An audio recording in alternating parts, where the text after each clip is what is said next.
Hey, welcome back to episode 42 of the Cellarcast. Let's see. There's a couple things I wanted to jump into. Not a ton of news this week, but I've been playing a lot of stuff recently, and I kind of just wanted to talk about it. But I do want to make a few quick little announcements, I guess, little updates. So, I mentioned last time that I was thinking of moving. We talked a little bit last time about moving all the podcasts to this channel, and I was just like kind of hesitant about I don't want to flood everyone with 30 something podcast episodes in their sub boxes, but the thought struck me. A solution to it. So what I think I'm going to do is, if you upload a video as unlisted, so it can be public, private, and unlisted. Unlisted means basically just for you, whereas private videos you can still link off to them and stuff, even if you can't discover them through just the website regularly. So if you upload a video as unlisted and then make it public again, it will not show up as new in the sub box. It will just show up. Well, it will show up for. So say I upload a video today and it's unlisted, and in 3 days I make it public again. It's not going to show up in your sub box, but it will show up. It won't show up in the sub box for 3 days from now. It will show up for whatever today's date is. So shouldn't even matter. So you might just randomly open up YouTube one day and go to your sub box and scroll back 3 days or something like that and find 30 videos there that were not there before. But it shouldn't really matter because it was 3 days ago. And I'm going to make them all unlisted. I'm going to make them all public at the same time. I'm going to probably upload them all at the same time and then publicize them, I guess.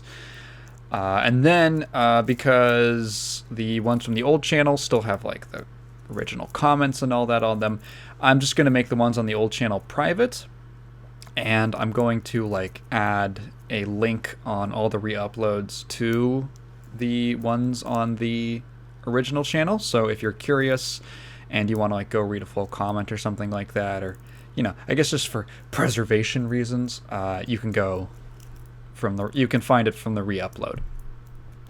So I think that's what I'm gonna do. It's probably gonna be a big pain in the neck, or at least a big waiting game, because of how many videos that are how many hours of content I'm gonna have to re-upload.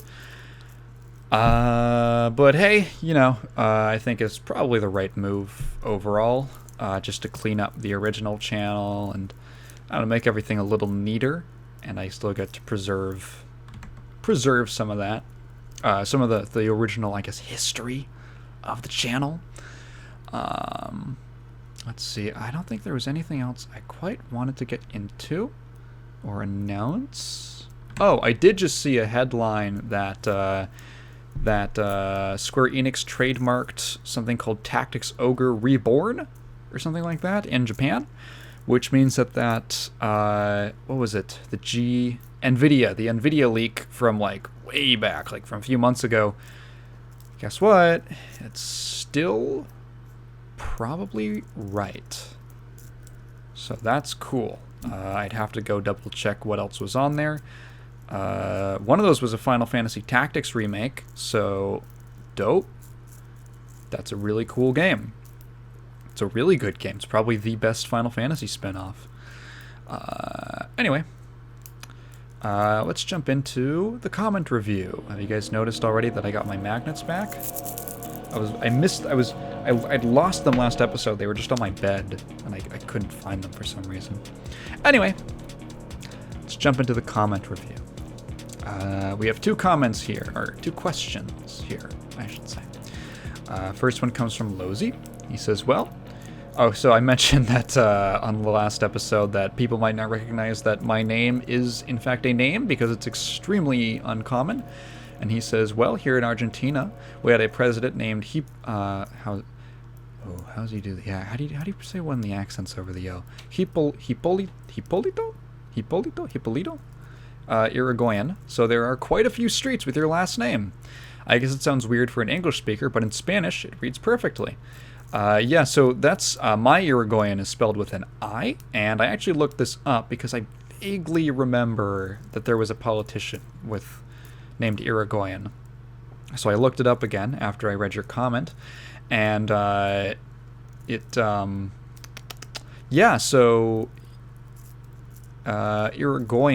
was was he Argentinian? I think I don't know. He might have been an immigrant. I don't know. I think he was born in Argentina, but his dad was French Basque. So that's where the Irigoyen comes from. So Irigoyen is it is a Basque name. Basque language has no relations to any other European or Romance languages or Germanic languages. It's completely its own thing. So the names are very, very distinctive. So that's where he gets his name from. His dad is French Basque, and personally, I'm my grandfather is Spanish Basque, and my grandmother is French Basque. So it doesn't really matter again because the language is pretty much its own thing. So there aren't really, as far as I know, distinctively Spanish or French last names in the Basque language. But so I looked him up, and I found that out. He's French Basque. If I ever go to Argentina, I wonder if you guys like him or not. I did a little bit of just very cursory reading on his policies and stuff like that. I have no idea if he is well liked or not. I'm assuming most politicians, he's somewhat controversial or divided or something like that. I don't know how you guys feel about him, but yeah, maybe it would be weird showing up with it's just an Irigoyen. Hey, it's me. Onto the actual question. What game/anime franchises would you like to see have a fighting game? It's not worth saying Jump All-Stars or something like that because that idea is already burned out. Haha. Preferably they don't have one already like JoJo, Naruto, etc. Yeah, after Jump Force, I don't know. I don't know if I can... I would rather something... Unless it was something really with a lot of love, like Smash Brothers, I would not want something like Jump Force again. Just because that game was so weird. JoJo, Naruto, yeah, so it's a complex question, because the version of this that I've seen before and actually thought about was, if ArcSys was to make another licensed game, which property would you want it to be? And of course, everyone says JoJo's. Personally, so if I had to pick series that I really like that I think would be good for a fighting game, number one would obviously be JoJo, because I just want to see a really sick game that covers the whole manga and not just part 3. But hey, we're getting All-Star Battle R Asber in a few months, so probably not. We don't know how it's going to turn out, but if we're doing ones that have, and also Naruto's had they've had enough.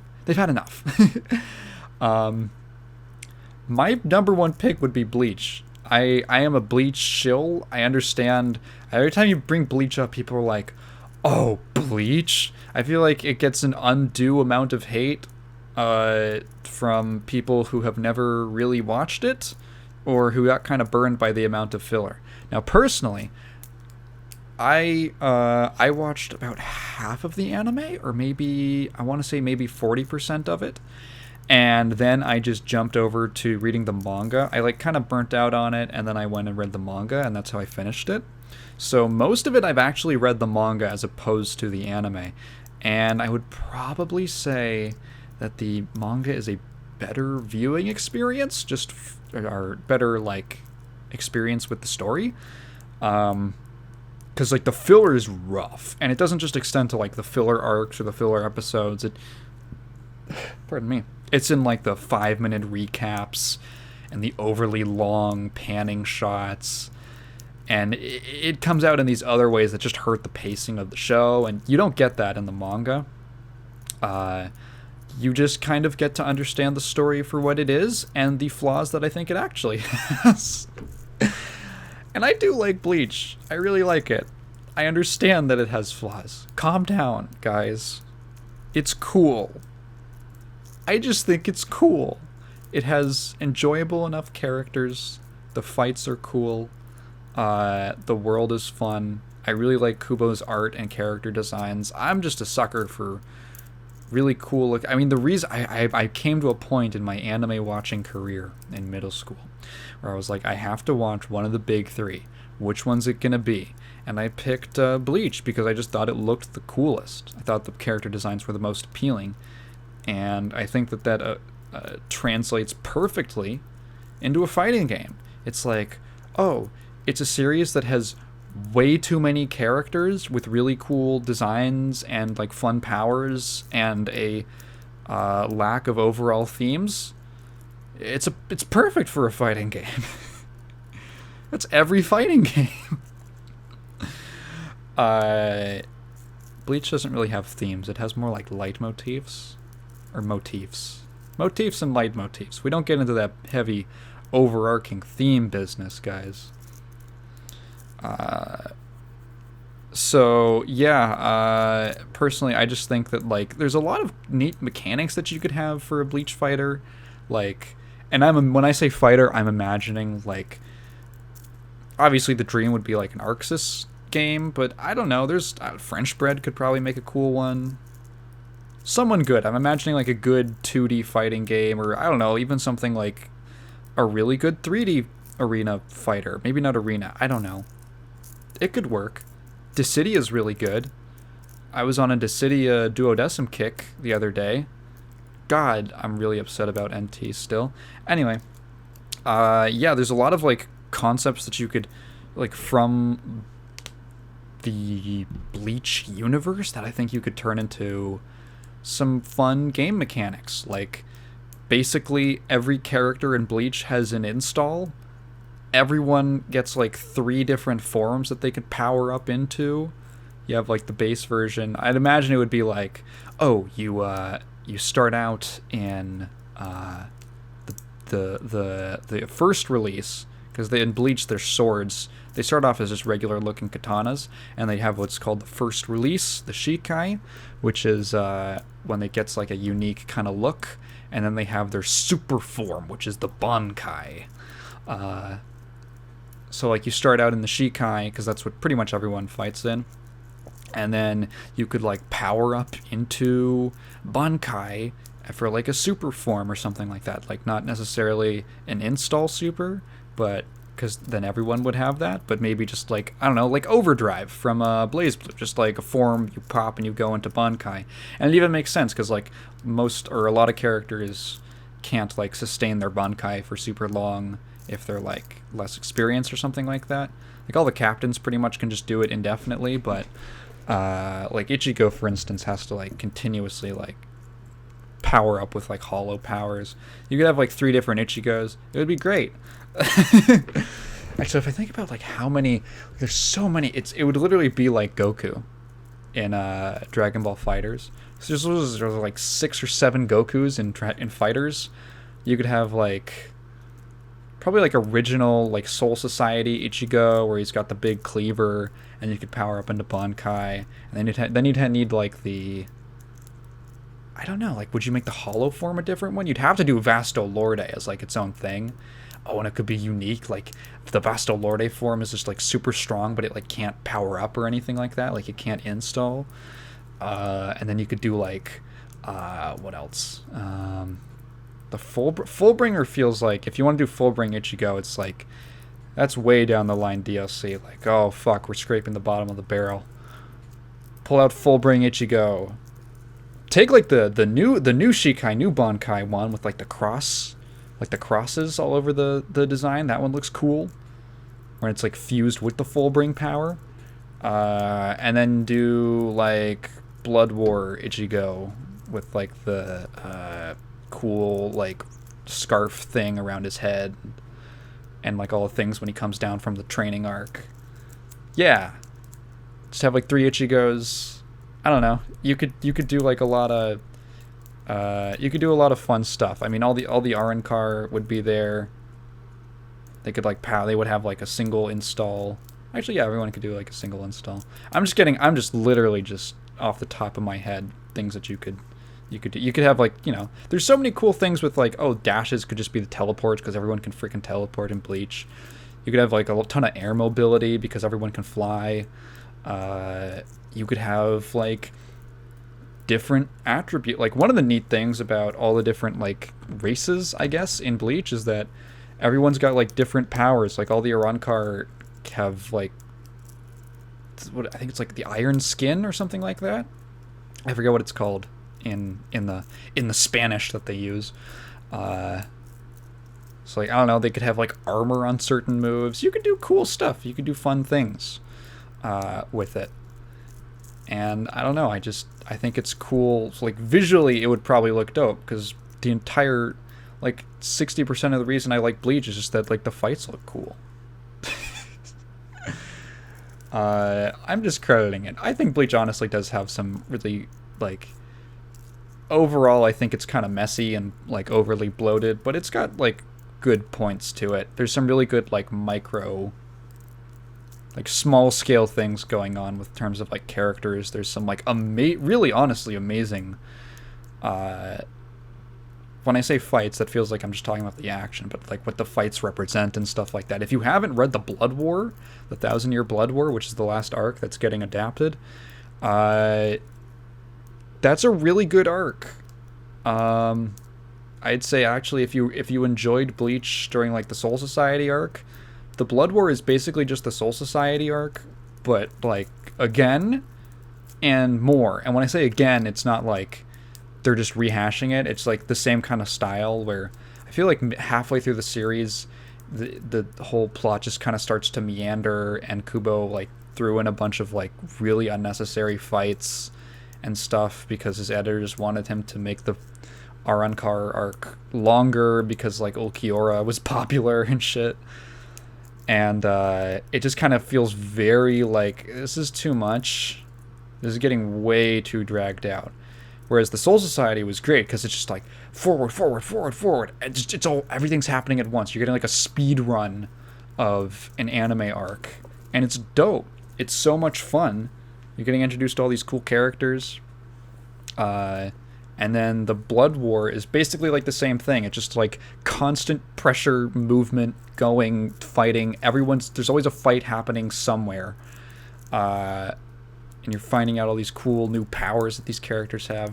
It's a really fun arc. I'm looking forward to it a lot. It's going to be like the first anime I've watched in forever that's not JoJo. That's my pick. That is my pick. It would be Bleach. And then we have another fighting game related question from Gus. He says, thanks for answering my question about fighting games. I don't play fighting games very often, but I do own some games like Street Fighter V Champion Edition and Tekken 7.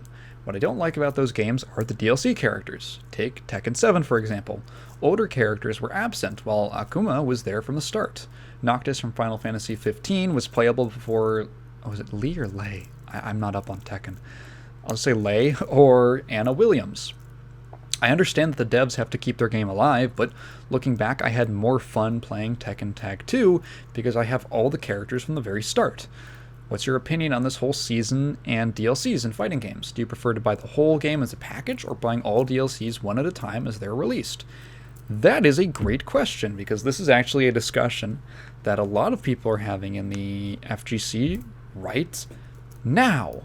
And in fact, it was great that you left this comment so early because there's been a ton of videos about this from different creators and a lot of discussion about it since. So I've had some time to kind of ruminate and see some different opinions, different sides to the argument.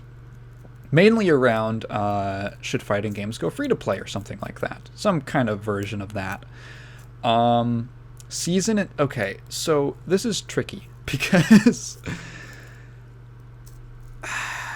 so like one of the most frustrating things about being into fighting games is that they're made like arcade games. A lot of them still feel like arcade ports, but they're priced like premium games. And you kind of feel like you're getting the worst of both worlds, if that makes sense. It's like you buy the game, like, if I'm going to be honest, I really like Strive, right? I really like Strive. It's a fun game, and I don't know, I like it a lot. I love Guilty Gear, right? Was it worth $60 on release? Maybe. And it's weird, because that's not really a question that you have to ask with any other genre, except, I guess, sports games. But I mean, if you're buying sports games, it's like, you're gonna buy it anyway. So, like, you're getting a game, and there's not a ton of content there.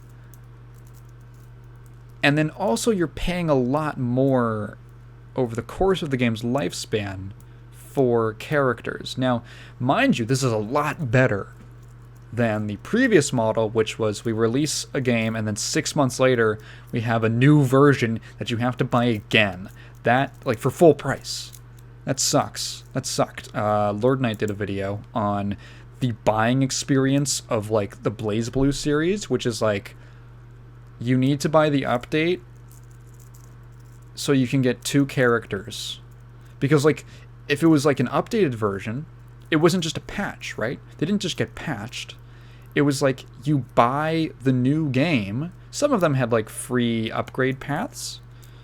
But other times it was like you buy the new game to get 2 extra characters and some more story content. And it's like, was this worth $60?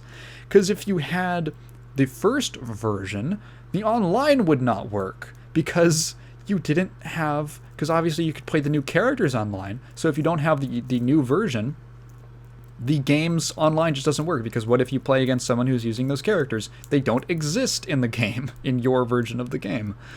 Now, mind you, this is okay. This is a huge topic. So it is better, right? It's better that you can choose which characters you want and which you don't. Okay, that is I think overall better for the consumer, as opposed to just you need to buy the new version and it's generally like you're getting it for a lower price than if you had to buy an entire $30 to $60 game. If you just want this other character, it's not an issue. It's my opinion. I've said, actually, I made a video about this a while ago. It was back when I was doing the rant videos.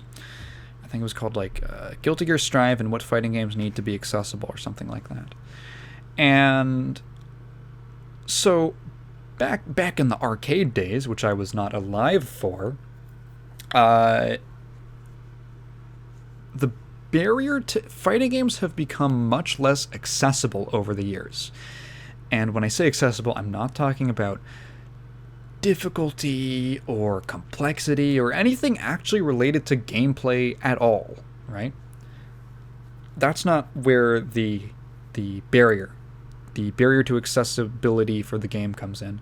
Fighting games have gotten less accessible in the most realistic way ever, which is the price, like the actual cost to play the game.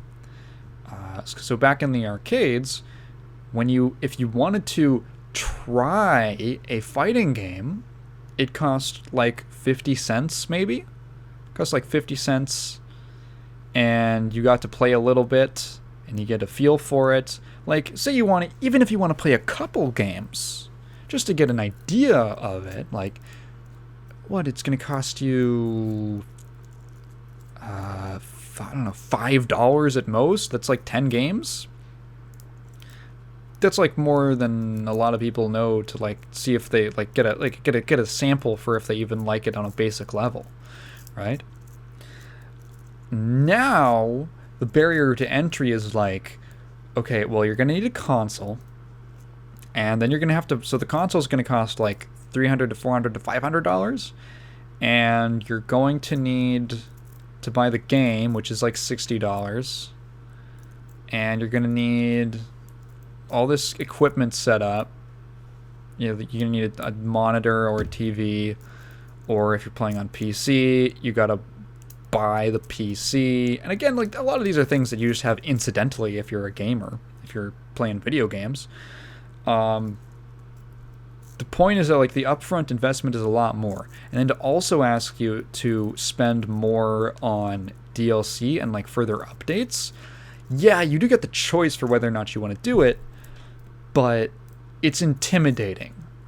Like, I'm gonna be like, to be honest, I was very not like, okay, I got into the first fighting games I ever got into. The first one was Dissidia Duodecim, to bring it up again, which I played on a PSP emulator. I pirated it illegally.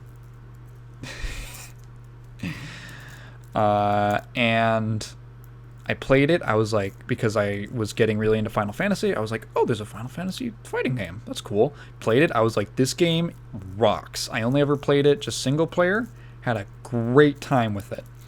Then I went over to a friend's house for, I think in the same year actually, went over to a friend's house for like his birthday, and he had Skullgirls on the TV, and we were playing it, having a grand old time. And it was like, actually, because I didn't grow up with fighting games, that was kind of my introduction really to playing it and playing them with other people. And I had no idea what I was doing. I was just doing the most basic like light, medium, heavy combos with like Valentine.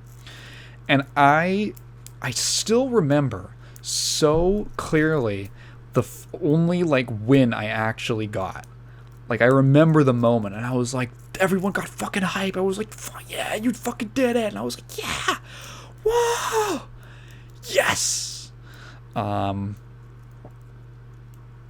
that was awesome. I was like, this is really cool. And then one of the guys who actually did play the game, he's really into Skullgirls. He was like, yeah, so this game goes on sale for like $3 on Steam, like all the time. And I was like, oh, cool. I wishlisted it. Went on sale, bought it for $3, which was a big deal for me because I was in high school and I had no income, and literally all I had was birthday money. So I had very little like expendable income or money that I felt comfortable throwing around. So hey, $3 is really nothing to freak out about. And then I got really into it, and it's like the first game that I ever really tried to learn.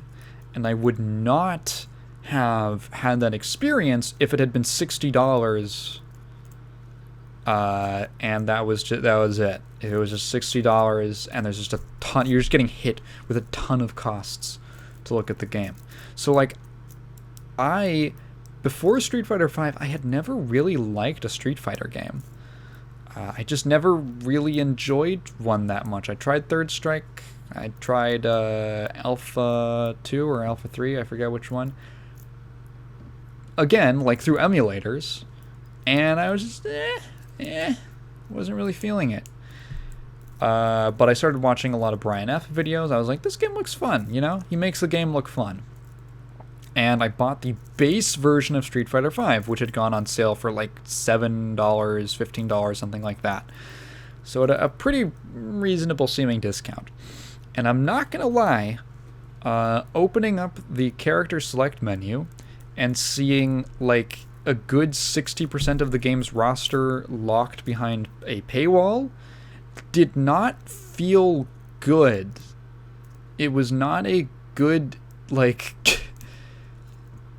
it was like, oh fuck, oh, that's a lot of and there is a way to unlock those characters, right? They have the fight money system, which is just a currency you get from playing the game and completing challenges and like leveling characters and stuff like that. but it takes a while. It takes a freaking while to save up enough to buy a single character. It's like 10,000 fight money, and you get, I think, maybe like 50 at a time, maybe 100. It takes so long to buy one character.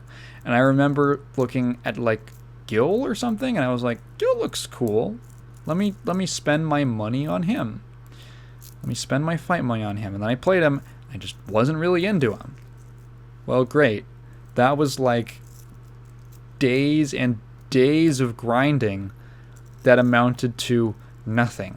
Because, you know, in any other game, if I just had all the characters available, I would spend like a little time in training mode with them, and I'd be like, not really for me. Nope. You gotta grind. That's your time that you're sinking into realizing that you don't like something. So now I have this feeling of like, I feel like I wasted my time, blah, blah, blah. It's not a good, like, feeling. I think it would be less bad if the game itself was just free. It's so weird that the game isn't free to play. It's really, really strange, because it feels like it is. It feels like it has that business model, but it also costs like a premium price up front. And it's very, like, discouraging, I guess. Fighting games are an expensive genre.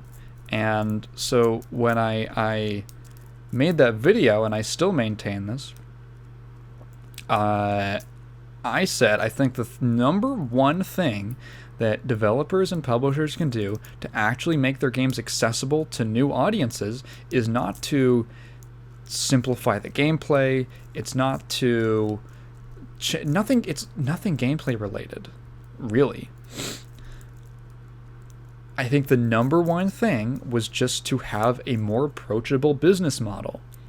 And in my opinion, that model was free to play. And as soon as you say free to play, 100 people freak out because they're like, oh my god, this game's going to get riddled. Like, this is the pushback against it is, oh my god, it's going to be riddled with microtransactions. It's going to ruin it. It's going to ruin the genre. They're going to try and squeeze. They're going to nickel and dime you for everything. And in my view, it's like, isn't that already happening? Like, the fact that you buy a $60 game that has, like, no single-player content, that has online, that finally, just now, within the last 2 years, is acceptable, and then they ask you to pay another $30 for a bunch of characters that you may or may not even play, that you can't even training mode with, is, like, you actually do, like, when I think about, like, how many, I have played a decent amount of free-to-play games, and honestly, like, if you do, okay, here's the sticking point, because when you say free-to-play, people immediately jump to the worst-case scenario, and maybe I'm being optimistic, but in my mind, it all comes down to the execution. You can 100% do free-to-play in a horrible, scummy, predatory way. That sucks. You can also do it in a way that is good and respects the player base. I honestly don't, like, a game's got to make money somehow, right? I don't have a problem with something like just like a cosmetics, right? Something like that, like a cosmetics model. It is cool when you can unlock those through gameplay or something, but, like, I don't know, man. I can make exceptions. I think you can have... My mind's going in 100 places right now, so I'll try and slow it down. I think if you execute free-to-play well, it can be really good, and it's probably... Honestly, I think Project L, the Riot fighting game, is going to do everything that I'm imagining, and it's probably going to be at least pretty successful. It's probably going to have a relatively okay launch for a Riot game, and like an earth-shattering launch for a fighting game. And they're probably going to have some kind of skins model, something like that. Some kind of, or, you know, emotes or something like that, like how they monetize League. And the game's going to be free. And because this is what Riot does, because they know that getting into competitive games can be tricky, and sometimes players get turned off and they're just not into it. And you're way more likely to revisit it later down the line if you don't have this feeling of being burned by also having paid like a $60 price tag for it. It's just the way to get people in the door for a competitive game, especially one where the majority of the focus is on online play. Sorry, I'm sniffly. My allergies. It's like just turning summer right over here, so there's a lot of just like pollen in the. I took a walk today, and I was like, I had like the fucking Hurricane Ida of sneezes. Anyway, yeah, there's a lot that you can cover in this topic. People are also very wary when you talk about, like, free-to-play, and this is a somewhat reasonable point, is that a lot of the good examples of free-to-play, pardon me, jeez, pretty much all come from Western developers. They pretty much all come, it's like, okay, Riot, even though they're evil, have pretty good, like, honestly, around the time I stopped playing League, like when they had the Blue Essence system for like their currency and all that, it was really easy to just get stuff for free by playing the game. Get champions for free by paying for champions was like kind of a pain in the ass. And I imagine that, you know, it didn't actually make them that much money, so they were like, okay, yeah, you can still pay for them, but the primary focus is going to be on skins. And I think most Western devs, the precedent for what a good free-to-play looks like mostly exists in the West. In Japan, it looks like gacha games, which are very iffy, let's just say, especially in terms of being predatory. So, and when I think about it, when I think about the one gacha game that I've played a few gacha games if I'm being honest. When I think about the only one that I think had an actual very fair, not predatory, or at least predatory as possible, like model, it's not even a Japanese game. It was a Chinese gacha game. It's not Genshin. I never played Genshin. It was Ozerlane. I was actually really into Ozerlane when I was in high school. I played it for like 3 years pretty regularly, and the only reason I stopped playing was because it didn't fit my lifestyle. It's basically a game that's really good if you have like a lunch break or you have a commute where you have some time to just open it up and play it for like 15-20 minutes and do your dailies. Ozerlane, for anyone who doesn't know, is it's a gacha game with World War II battleships, but they are anime girls. And it is weird, but I like it. The gameplay was pretty fun. There was an insane amount of content. Felt like every 2 weeks there was like a new drop of like new units. And also, to go along with that, there was not a super predatory business model. And the way that they accomplished that, while also still having a bunch of content, is and a bunch of new units coming out all the time, was actually in a pretty simple way that I'm surprised other developers like have not adopted, which is that there is a premium currency in the game. It's called gems.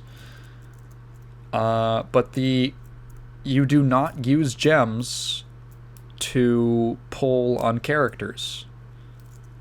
You use a separate currency called wisdom cubes, which you can buy with gems, but the exchange rate is so bad that most people, pretty much everyone, will tell you it's not worth it, because you will actually get way more wisdom cubes just by like playing the game. I actually broke down the math one time, and I figured out that if you do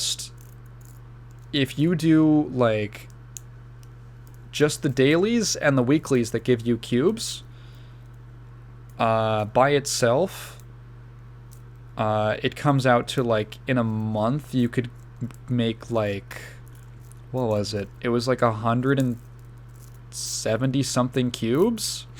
It was a lot, and that's before you even get into rewards from like the actual gameplay, or like from like individual like combat and stuff, like drops from maps and things like that. That's before you even get into that. Just doing like the missions will net you like 170 something cubes. It was something like that. And for reference, to do like a multi-poll, so to do like 10 took 10 cubes. So like, yeah, I thought it was pretty fair, and I never felt pressure to spend money to get a unit. You can get a super competitive fleet if you're interested in like PvP or endgame content by literally just playing the game and not even playing it a ton. I realize I'm just shilling for Ozerlane, but maybe, I don't know, maybe in like the year or two that I haven't played, it's gone way downhill. But at least when I played it, there's like really generous systems for like getting top tier units, like really good units regularly. And usually good units don't get like obsoleted by new ones. Like ships from the launch of the game are still top tier, because the way the game is balanced, it's not really balanced around like stats a lot of times. It's just balanced around like abilities that ships have.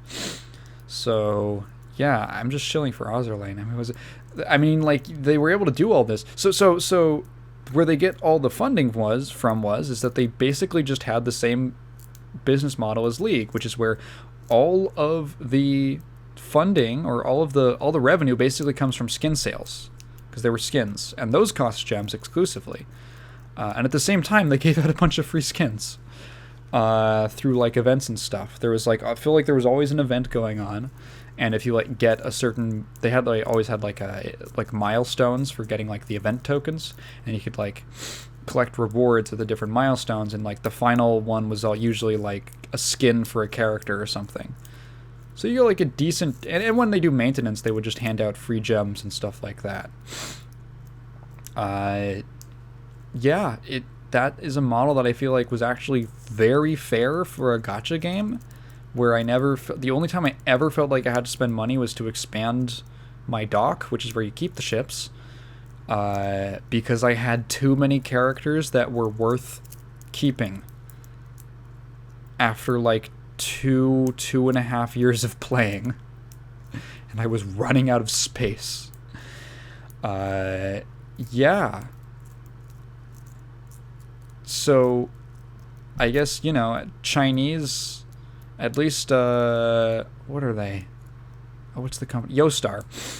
Yostar was the developer. At least they understand how to do a pretty solid gacha game that I thought was very fair.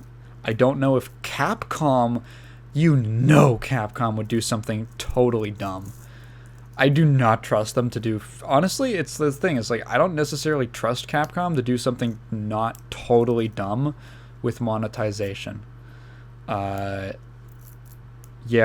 Maybe they will, and they'll just surprise me, but I would not take any chances.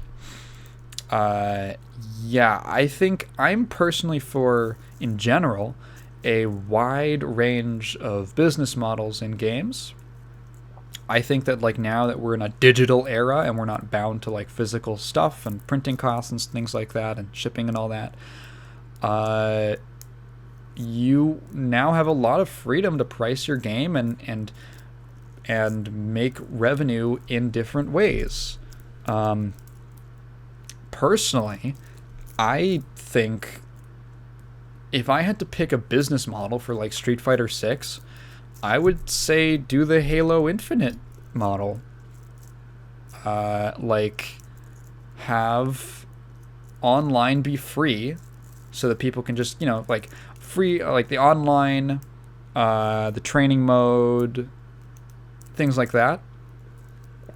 Have that be free. Like all the necessities for an online experience, if you just want to go online.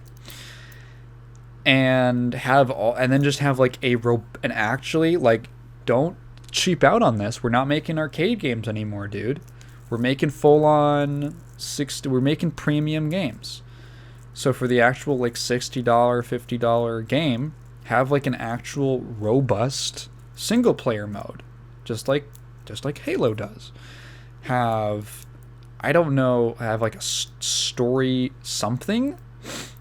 Just do it good. That's the thing. Just do it good. Have a good story that has some kind of like an actual, I don't know, something interesting for, like, Dissidia has a great story mode.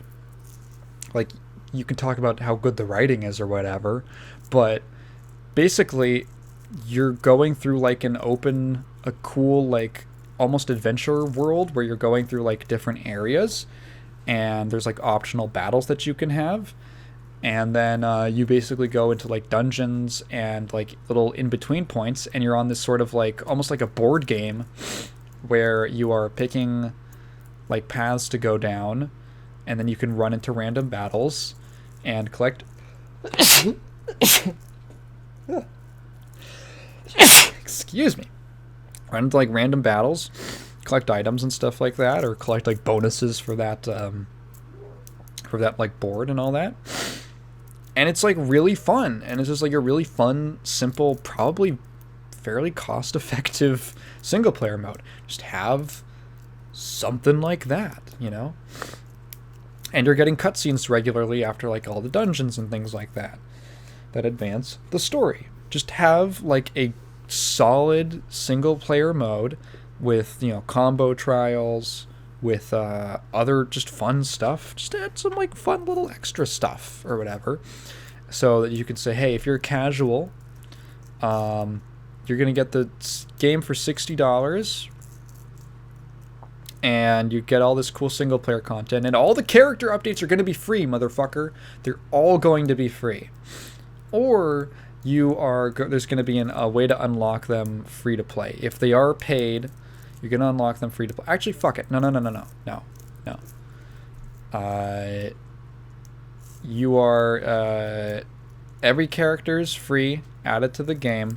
And just have cosmetics. Just do cosmetics, okay?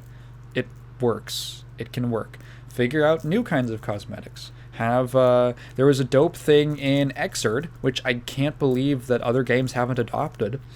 But in Xrd, you could actually set the announcer. So there's like the regular announcer. You can actually set the announcer to be like a character. So like every character in the game had their own announcer pack. And there's like some really fun stuff like in character. So it's like the voice actor, and they're literally doing all the announcer lines, but in character. And even when you like select, you're on the character select screen, they'll like make comments about the character you select. So if you select like Johnny or something, and then you like select, if you then select Johnny in the character select, he'll be like cool guy or something like that. Do that. That's cool. You can have like announcer packs for actual commentators from your Capcom Pro Tour, right? Have the James Chen announcer pack, the Tasty Steve announcer pack. And then like when you get like a counter hit, he could be like, oh, his arm. Something like just fun stuff like that. Maybe things like, I think it's cool when you can like customize stages or something like that, right? Like you can add details to a stage when you play on it or something. Like if you're player one, or you know, like the game usually selects like player one's settings for like stage and music and all that. Oh, player one, like, oh, you're on this stage, but you have this like cosmetic thing on the stage, like, oh, you have this character in the background or something like that. And then like when it's your stage pick, it loads all that in. That's shit's cool. There's a lot of ways that you can do it, even beyond just like alternate costumes and things like that. And you can still have it be purchasable with like fight money or whatever. So like if you really want to, get all the single player stuff, but like the online is going to be kind of its own ecosystem. Because I don't know, that would be my ideal. That would be my ideal. Maybe there's holes that you could poke into it, but that's my idea. And there's other. Not every game should go for free to play. Not every game should go for this like infinite model again. I think there should be a range, and that extends to, like, for instance, like Guilty Gear Strive probably couldn't do like cosmetics or things like that, because like for characters, because their rigs are so complex and everything's hand animated that they can't even really like change. They can't really change stuff, even like modding, from what I understand. Like all those crazy character mods are kind of just like slapping stuff on top of the existing skeleton and not actually like a new model. It's also why those mods generally don't have that same kind of like level of detail and the motion of, you know, like what would you call it? Like just the like motion of fabric that you'll see. And things like that. So like maybe Strive should be a $60 game. I wish that they had more single player content. But yeah, that's my opinion on The problem with seasons, the season pass and DLC is, in my opinion, just the fact that like you're paying $60 up front. I don't think that stuff is like crazy. There's other games that have done it. The difference is those games have been free. Like Fortnite is free. Essentially, fighting games they use the same pricing model as an MMO, just without the subscription fee, and also without the constant stream of maybe not constant, but like large stream of like huge content. Like when you play an MMO, you buy the game, and then you know for every further expansion you buy the new expansion for like $60, because it's basically a full game.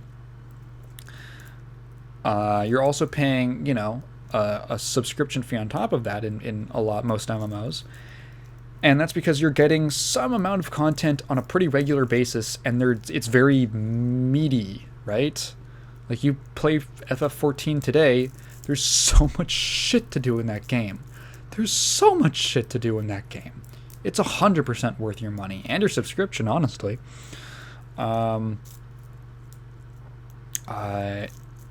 So fighting games are basically doing that, but they just don't have that breadth of content. Yeah, I think the only reason it's worked so far is because it's just sustainable enough with a hardcore audience that people are willing to put up with it. And yeah, I think free-to-play and this Halo Infinite model, I don't know what we're going to call it in the future. I don't know if it's the future, but it's a future. And eventually, fighting game devs, Japanese devs in general, kind of don't do anything until they get very like stagnant, and until they get like a kick in the ass. And that usually comes from someone in the West doing what they did, but way more successfully. They're like, oh fuck, I guess now we have to change how we do things. And pricing is maybe one of the most predominant, like business model is one of the most predominant elements of that, because we want to make money, but we're gonna do it our way, the way that we like, a bunch of old Japanese guys in suits. Takashi is gonna do it the way he wants. Takashi-san. That's my opinion. It will change. It's going to change. Trust me. All we have to do is wait. Because there's a lot of people who are just like you, Gus, who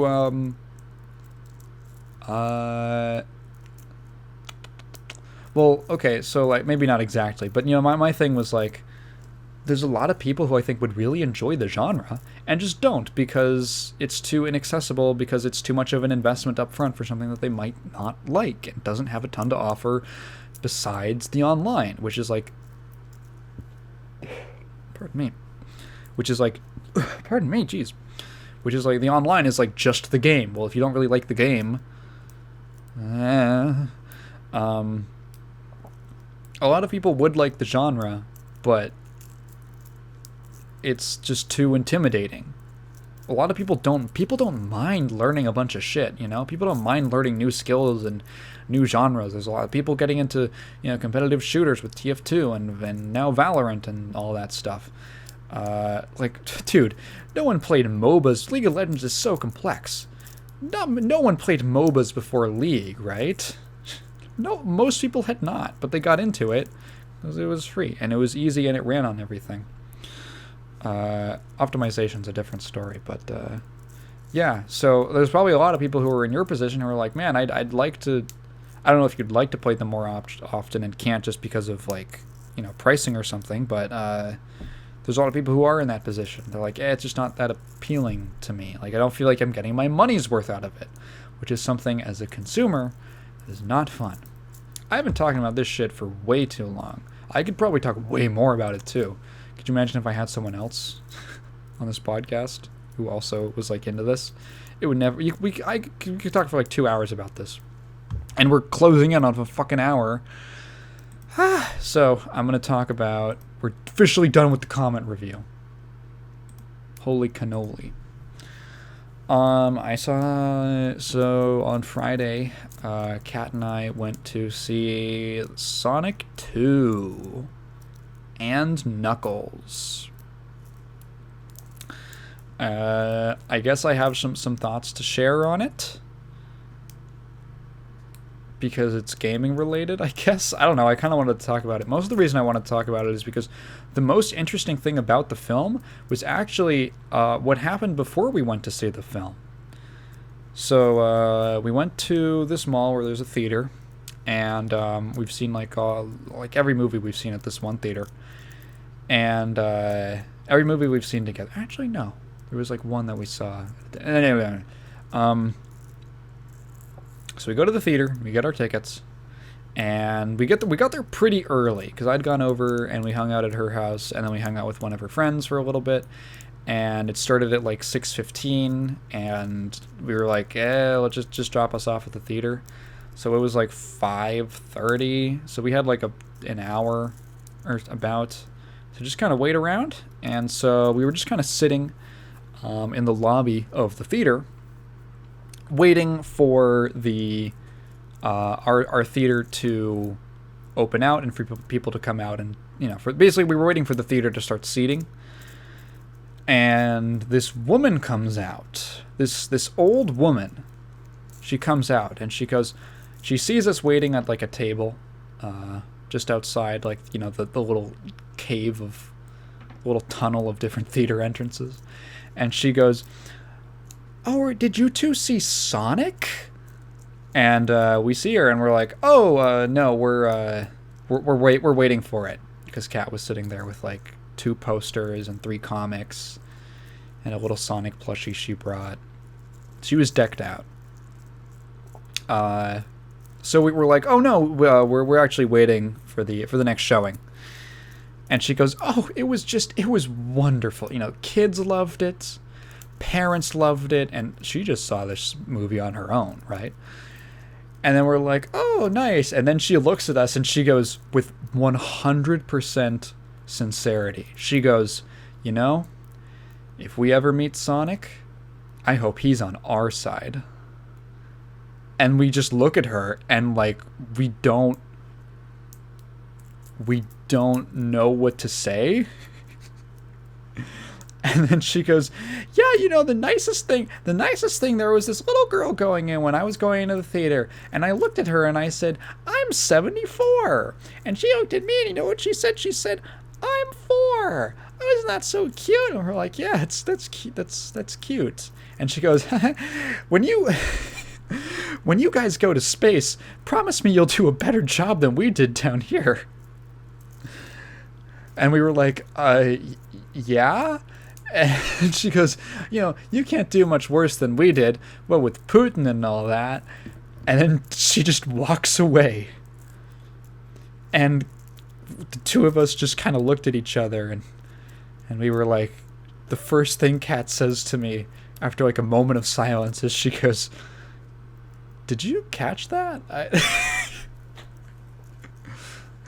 Did you?" I was just like, what the fuck just happened? I was like, what does that mean? What? If we ever meet, like, she was not kidding. She was like very serious when she goes, if we ever meet Sonic, I hope he's on our side. Like he's a realistic threat that's going to come to our world. Like Sonic the Hedgehog is like speculative fiction.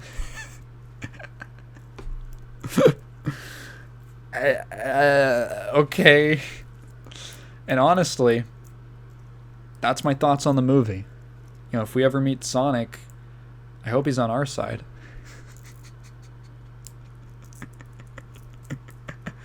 It was just, so we're like, oh, okay. So we sit down in the theater once it opens up. What do I think? What did I think of the movie? It is, it's made for children. It is made for children. That is my overall thoughts on the movie. There was mostly families in the theater. Like, there was a lot of kids.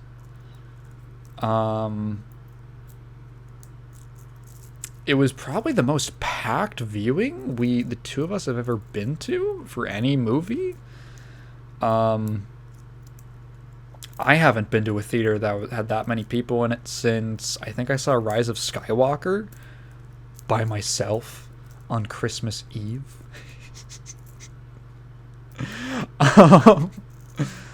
And yeah, it was, honestly, the kids in our theater weren't too bad. It isn't really like it isn't really the type of movie where you're like, hey, shut up. Hey, stop, shut. Like, they weren't loud enough to the point where it was like super annoying. There would just be a kid who was like, ah, ah, ah, and then the parent would be like, shh, sweetie, shh. And then yeah, it wasn't like, hey, I'm trying to focus on the plot. People are really liking this movie, and I'm like, all right. I mean, I am not in the target demographic for this film. It's very on the I don't even know how I start like talking about the film. It's fine. If you're a parent, if you're a kid who likes Sonic, you will probably like it. Especially if you like Sonic. You'll like it a lot. I hadn't even seen the first one, and I was like, yeah. If you're a parent seeing it with your kid, you will have a fine enough time, at least. It is very... I don't even know how to... I feel so dumb. I feel bad, like, critiquing, being like, oh, like, yeah, there's things that I personally don't like. Like, the dialogue was extremely on the nose. In that kids movie way of like they just say what the message is, and you're like, yeah, but it's like I can't complain about that because it's for fucking children. It's for children. I can't, like, you know, there's points where it's like, wow, this is certainly some exposition that I'm being given. The character will now explain things to me. What else? Oh, Jim Carrey's fun. He made a reference to flossing. He flossed at one point, and every kid in the theater went, ah, ah, ah, he's flossing.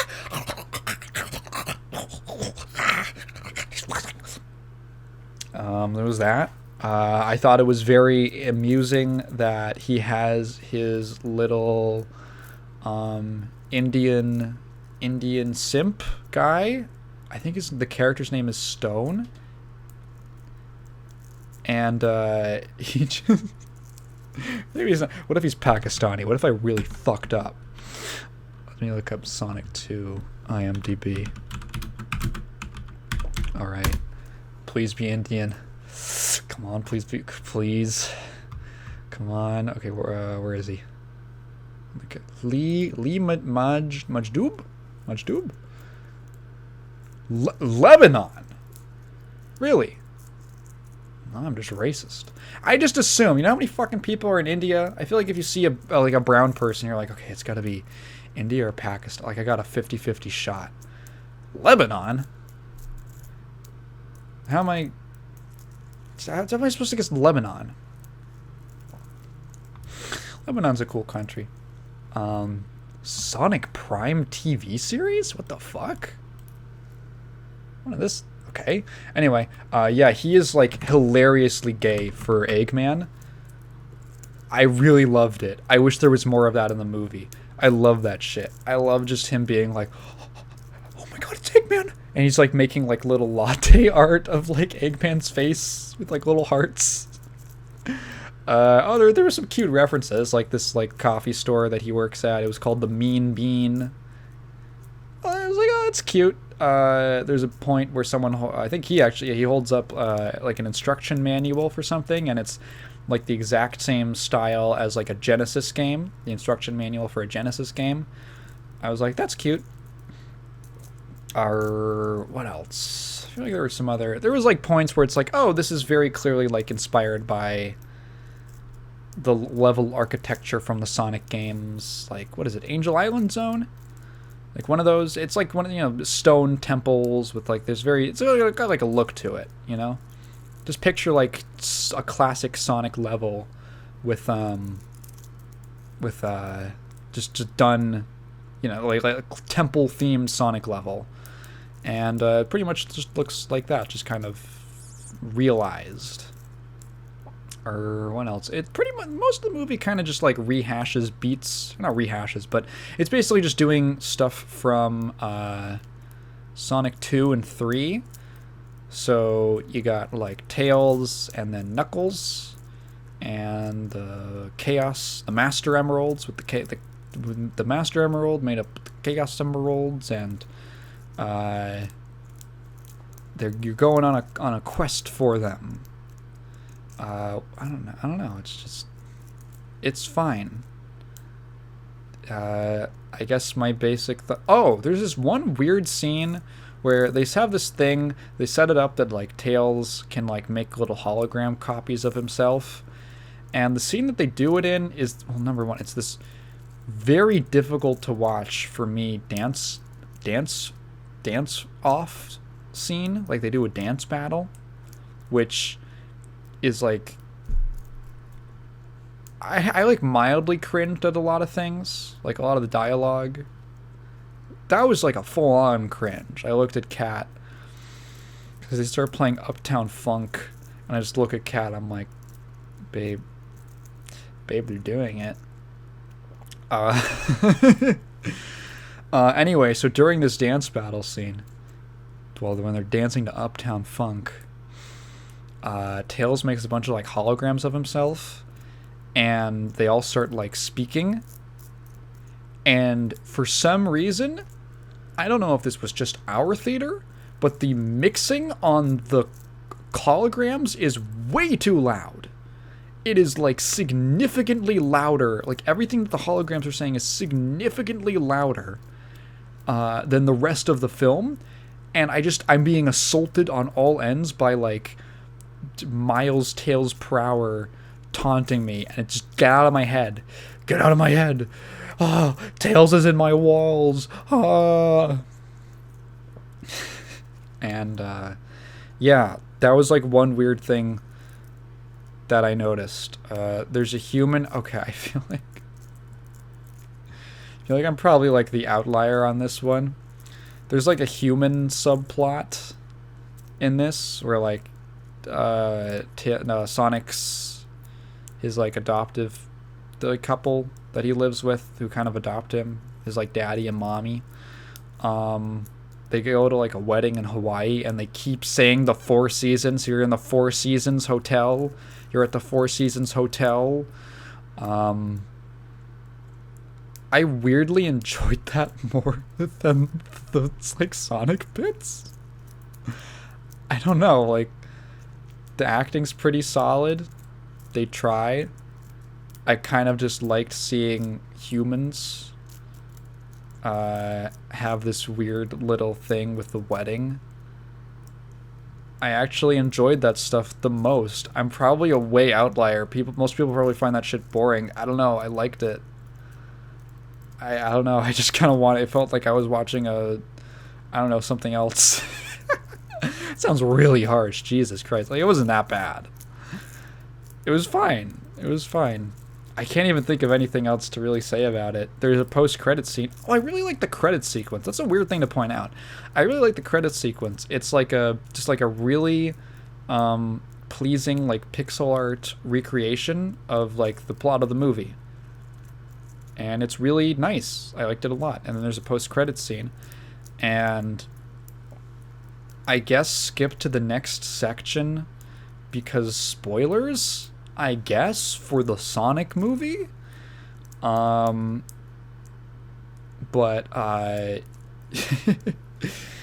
yeah, so like as the credits are like starting or something like that, or as it's kind of like wrapping up, I kind of look at Kat and I'm like, if they were to do like a third movie, they'd kind of have to do like the Shadow thing. They'd have to do like Shadow. And she's like, maybe. Maybe. We watch the credits. There's a post-credits scene. And one of the gun people, because they already set up gun in this movie, is like, oh, when we were cleaning up Robotnik's lab, we found this location for a lab that has a secret research project, and fucking like he cuts to way to like this thing and like this lab and like this tube rises out of the floor, and inside and then the voiceover the person saying like it's called Project Shadow and it's fucking Shadow, and the theater lost their shit. And I looked at her, I'm like, I was right, you dumb bitch. You dumb bitch whore. I'm sorry, sweetheart. I know you're listening to this. I love you.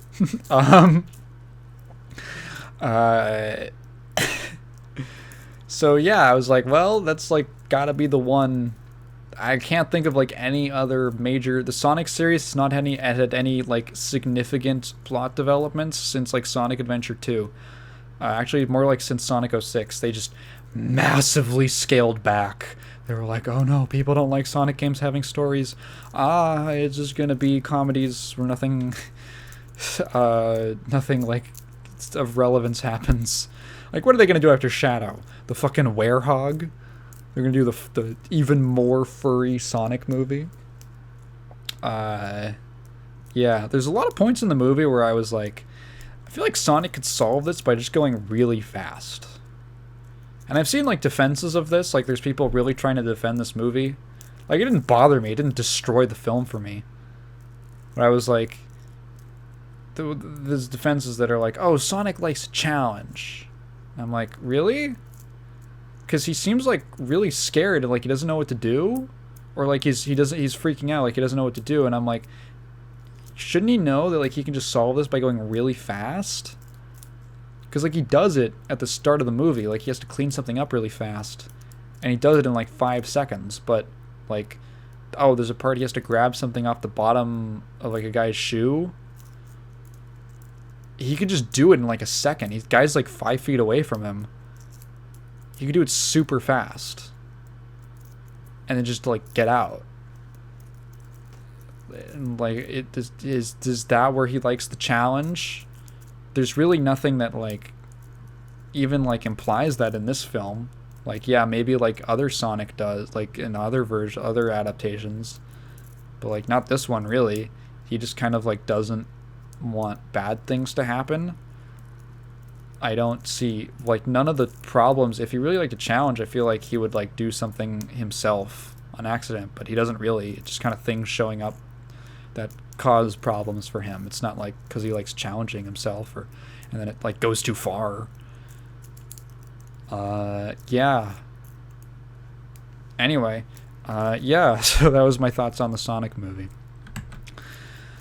There was a trailer. I woke up today. There was a trailer for Kingdom Hearts 4. I don't care about Kingdom Hearts that much. I have played Birth by Sleep.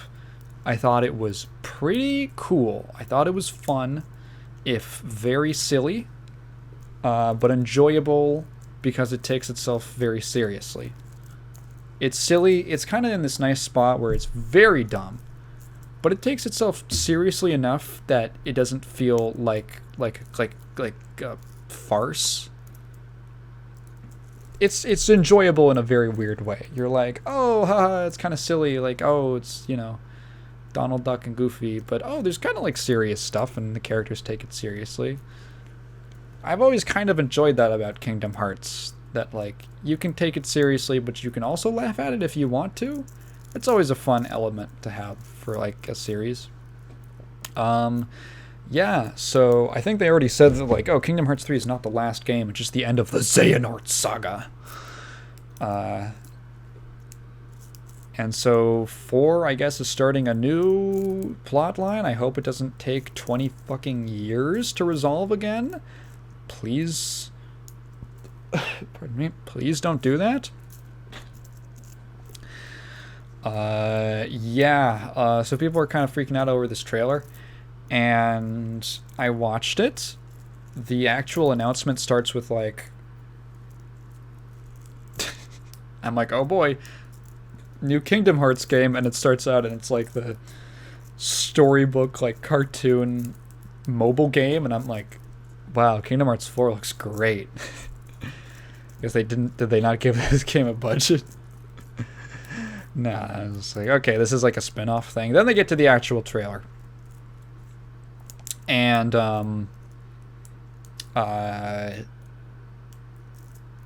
it's Sora, and he's on a couch, and then he wakes up, as he often does. He wakes up, and he is in Tech Demo City, which resides within the Greater Unreal Engine 5 county.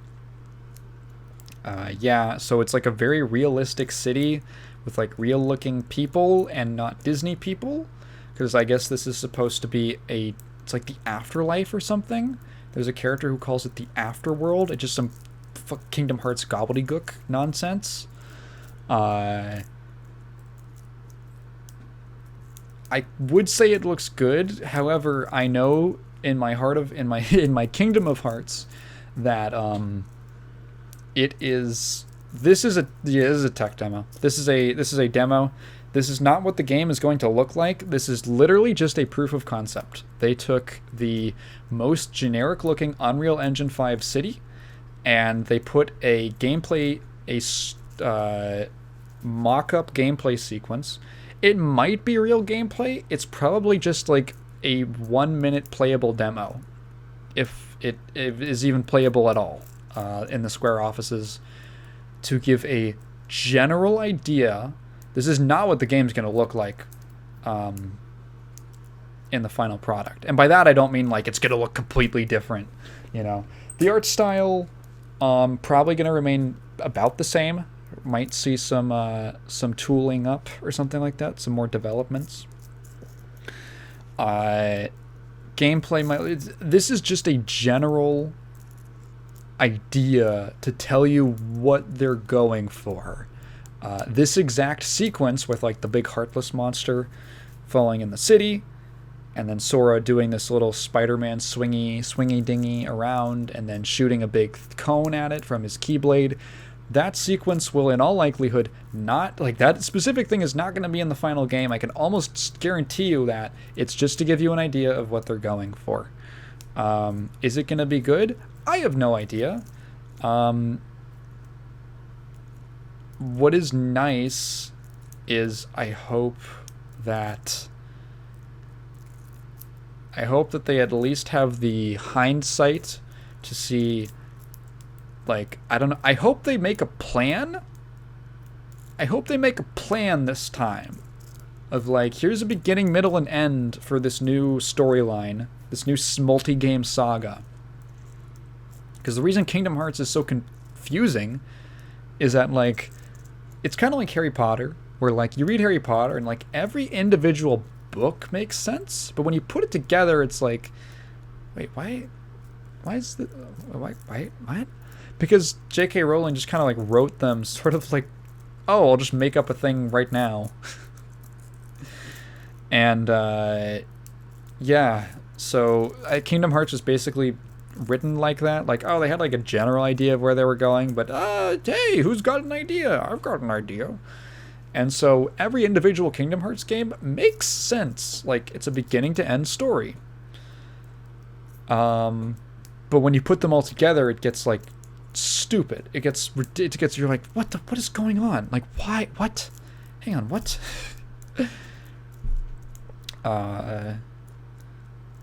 So I hope they make a plan. I also hope that they actually put Final Fantasy shit in it this time. I have this kind of love-hate relationship with Tetsuya Nomura. It's generally more hate than love, but I think when he made Kingdom Hearts, you hear it and it's like, oh, a Final Fantasy Disney crossover. What a strange, novel idea. How interesting. And then when it really is Disney and Tetsuya Nomura's original characters guest starring Tetsuya Nomura's original characters from Final Fantasy.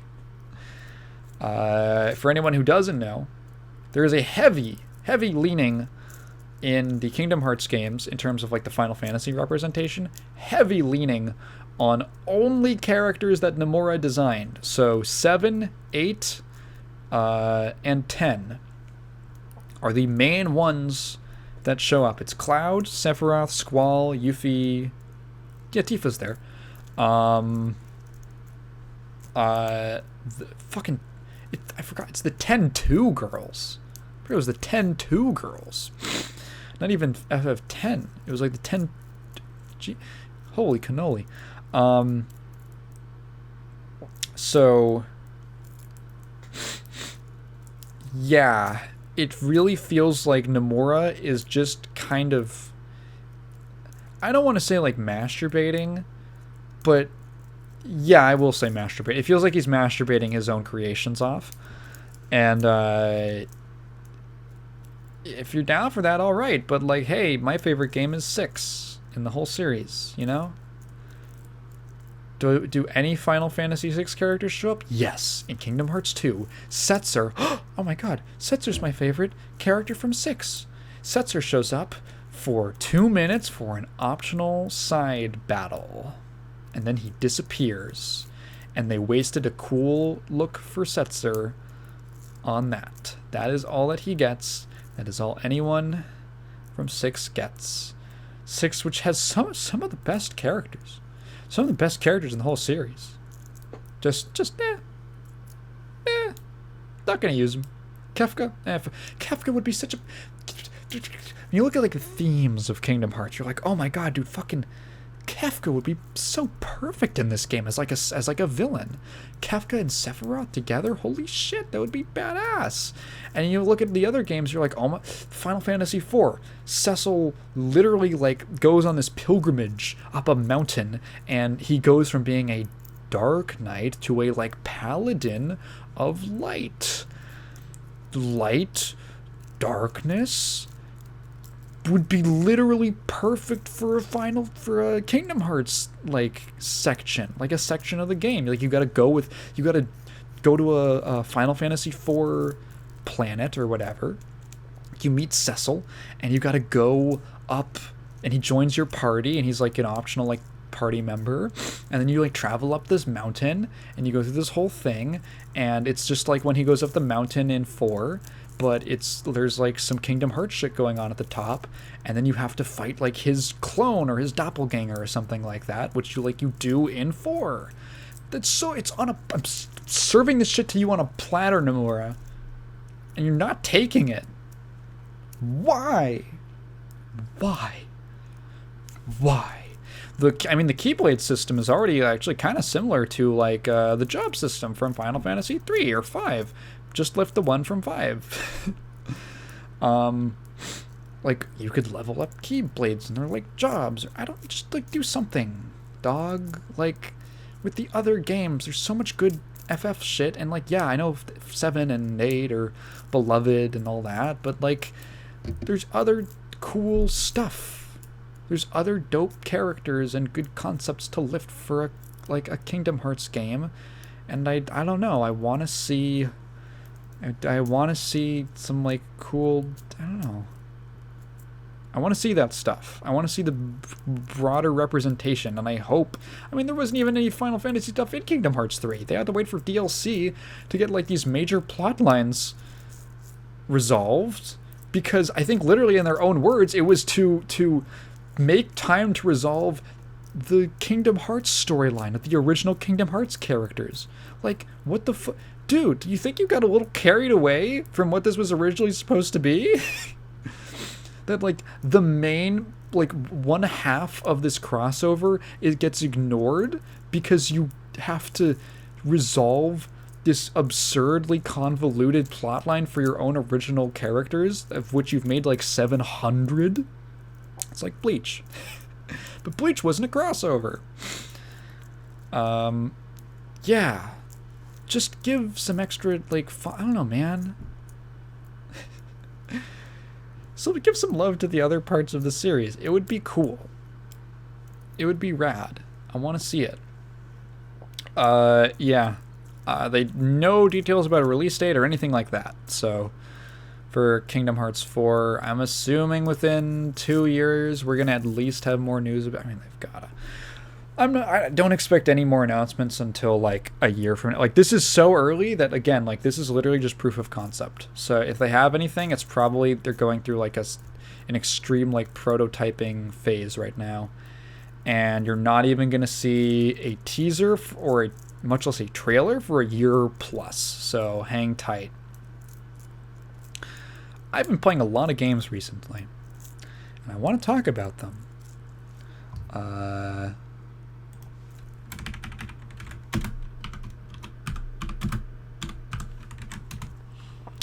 So, number 1, I have 4 on the list. So the first one I've been trying out was Darkest Dungeon. And this is like, I don't know, this might seem...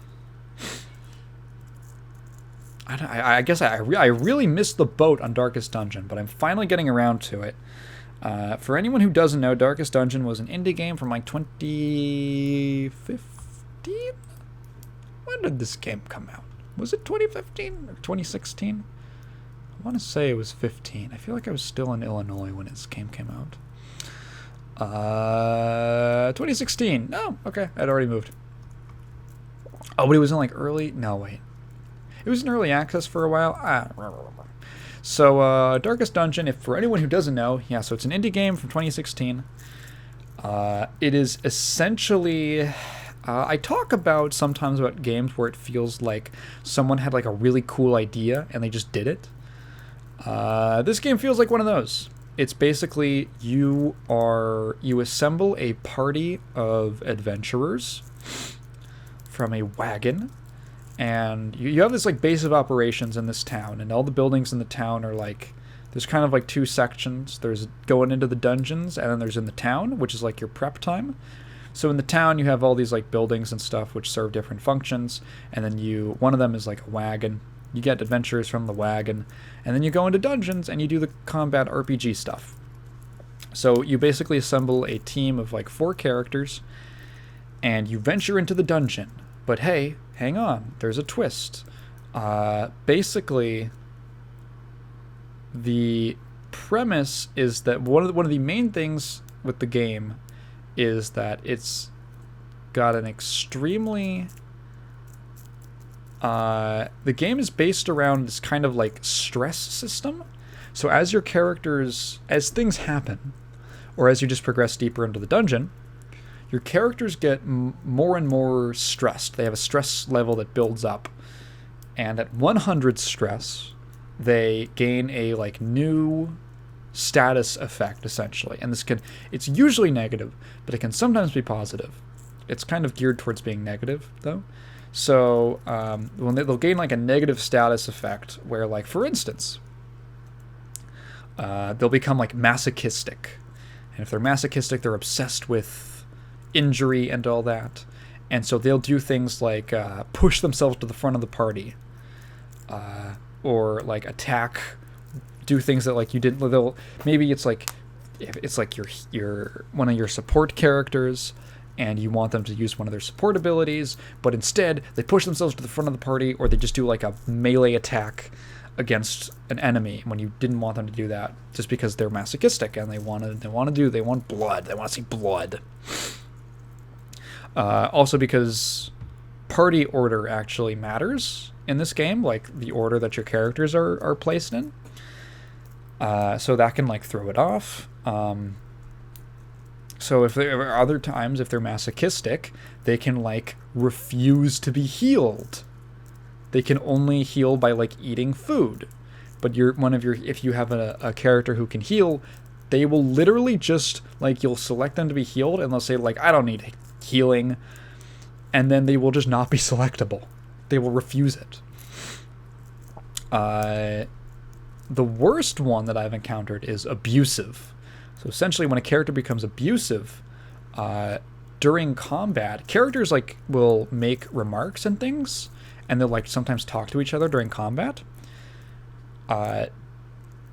If they're abusive, pretty much like it feels like every turn, or like really often, they will basically like criticize one of the other party members and increase that person's stress.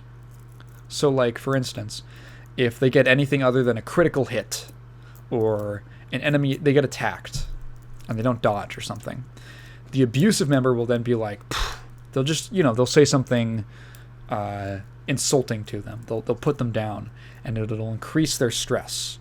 Or depending on which classes each of the characters belongs to, they can make like a personal jab at like, I had a crusader who became abusive, and then I had like a bounty hunter also in the party.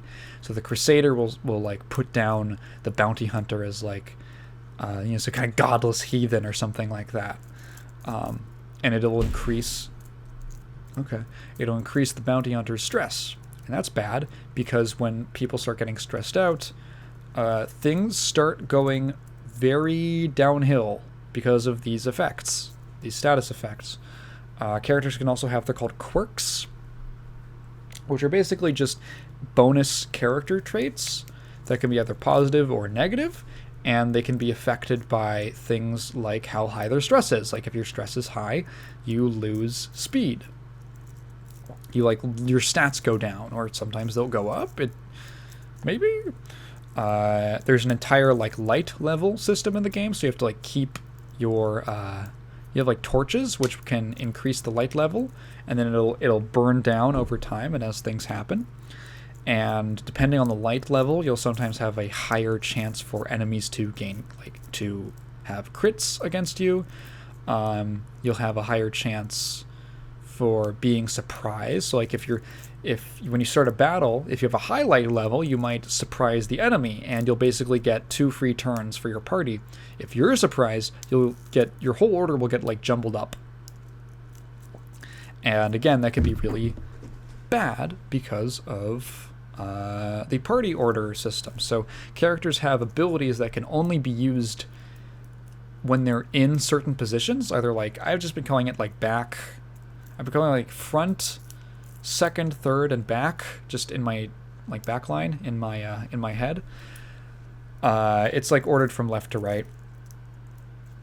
So, for instance, like I forget what they're called. I think they're called Vestals, but they're basically like clerics. So they're like battle priests essentially. They have they can heal and they can hit you with their big club, but they can only use they can only basically use like their club attacks if they are in the front 2 positions of the party, and they can only heal if they're in the back 2 positions of the party. So you pick okay, they're kind of flexible. Like you can use one for I had a party where I had one Vestal in the front lines, and then I had one in the back, and one was the damage dealer and one was the healer, and they just served different roles. Other characters like the Crusader, for instance, really only is effective. All of his skills basically only work in the first or the second position. I think he has like one. I've had a Crusader who had like one skill that he could use in the back line, but it had an extra effect that it would actually push him forward in the party order. So it's like to get back to the front if he gets, if the order gets messed up from enemy abilities or something like that. Enemies can of course push you around, and I should mention that abilities only work on enemies when they're in certain positions. So like if you have, for instance, an ability that only works on an enemy who's on the back line, and then you like kill an enemy, and then the enemy's like, you kill someone in like the front, everyone kind of like moves forward one spot. So the person who was in the back line will now be in like the third position, and you cannot use that ability on them because they're not on the back line. So the order that you take enemies out in is also important. It's also something you have to be like pretty strategic about. What I like about it is kind of like the same thing that I liked about Shin Megami Tensei, which is that every fight feels significant because it's basically I would describe it as a game with a very high, everything is basically a dice roll. It's very like D&D, you're rolling the dice with every action like multiple times, and the odds are stacked against you. So basically what you're just trying to do is minimize risk and make the most effective like strategic decisions. And that's quite enjoyable if you like games that are kind of stressful and find that fun, which I do. So then you can go back to town. So you venture through these dungeons, and there's a couple different areas with different objectives and things like that. So you go into the dungeon, it'll be like, oh, it'll be something generic like, oh, just do all the room battles or collect a treasure. Sometimes it's more specific, like kill this boss at the end, and you have a list of objectives that you're trying to like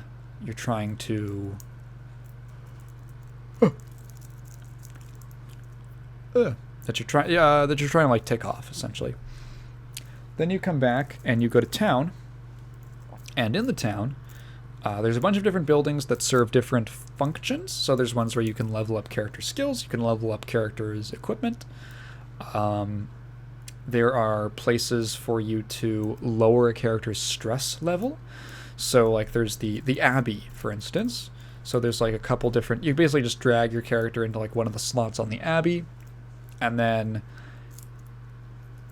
every time you like go into a dungeon, it kind of like progresses the game forward a week when you come out. So you come out, and then if they've been in the Abbey, their stress level will have reduced. You can do the same thing, like there's a tavern, and there's like 3 different parts of the tavern. All these, like the Abbey has like 3 sections. There's like prayer, meditation, and flagellation, so you just want to get whipped. There's the tavern that has like the bar, the gambling, and a brothel.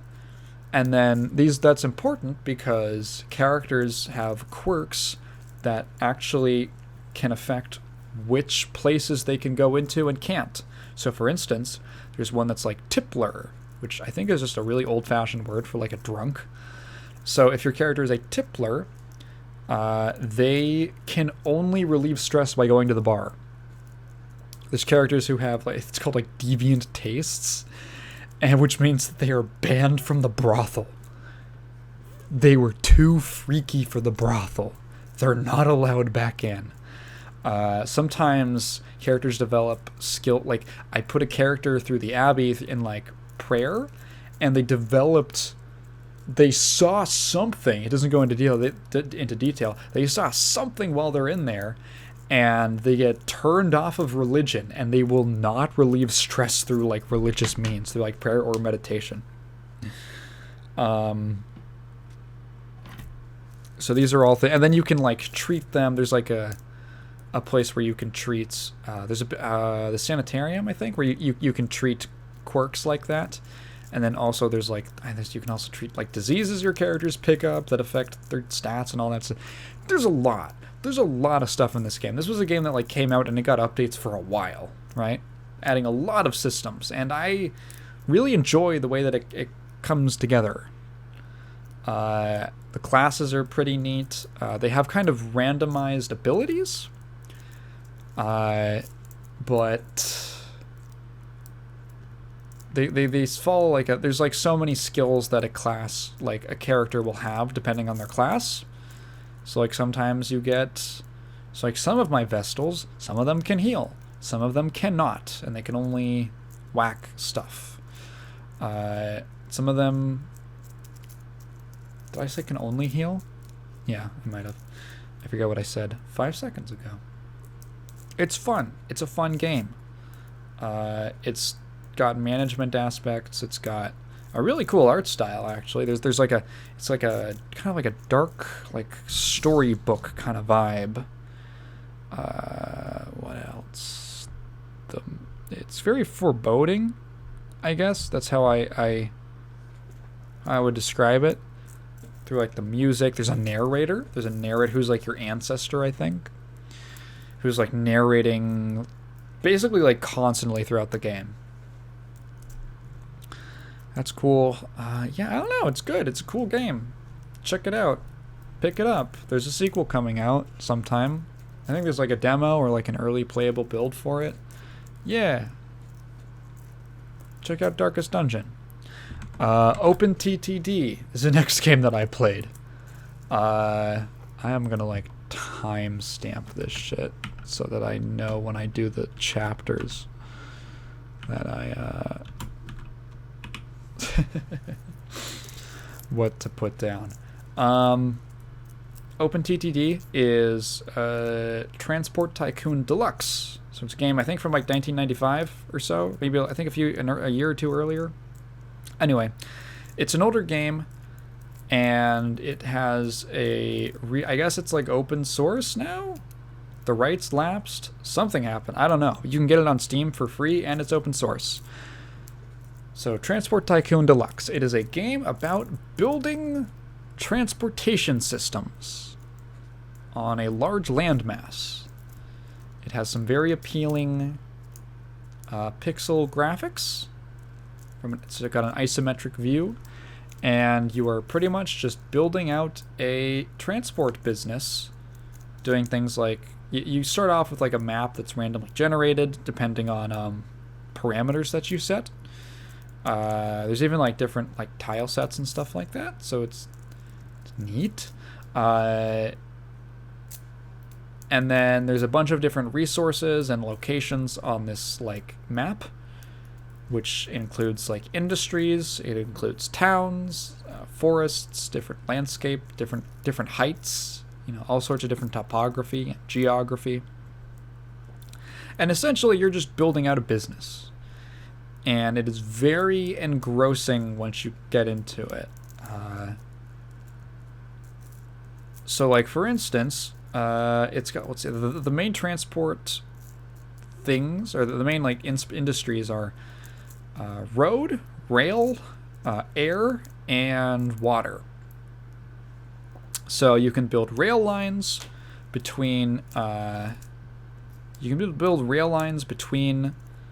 for instance, a coal mine and a power plant. And then you can get a train, you buy a train that will then transport from the coal from like one to another. And the coal mine will pay you.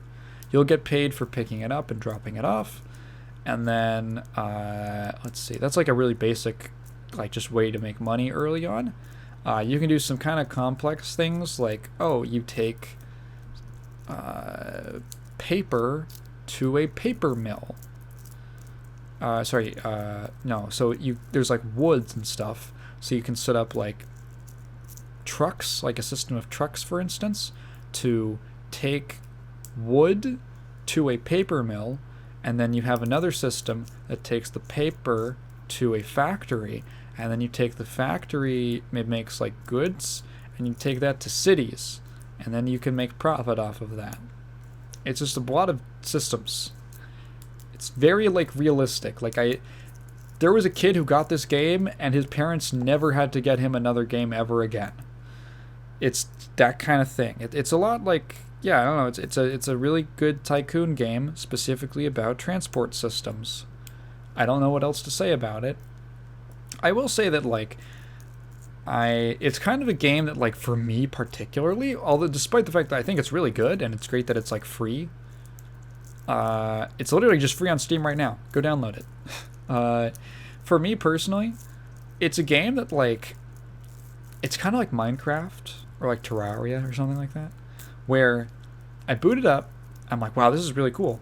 I play it for like 3 days maybe, I'm really into it, and then I just drop it like a rock because I basically get my fill, and then there's nothing that really motivates me to keep playing. I'm not someone who... I'm not good at, like, making my own fun in games. Like, I kind of need goals, and if I don't have them and I just have to, like, I get to a point where it's like, okay, well, now I'm profitable. What do I do now? I guess expand? I don't really see the point. I'm not, like, it's just not...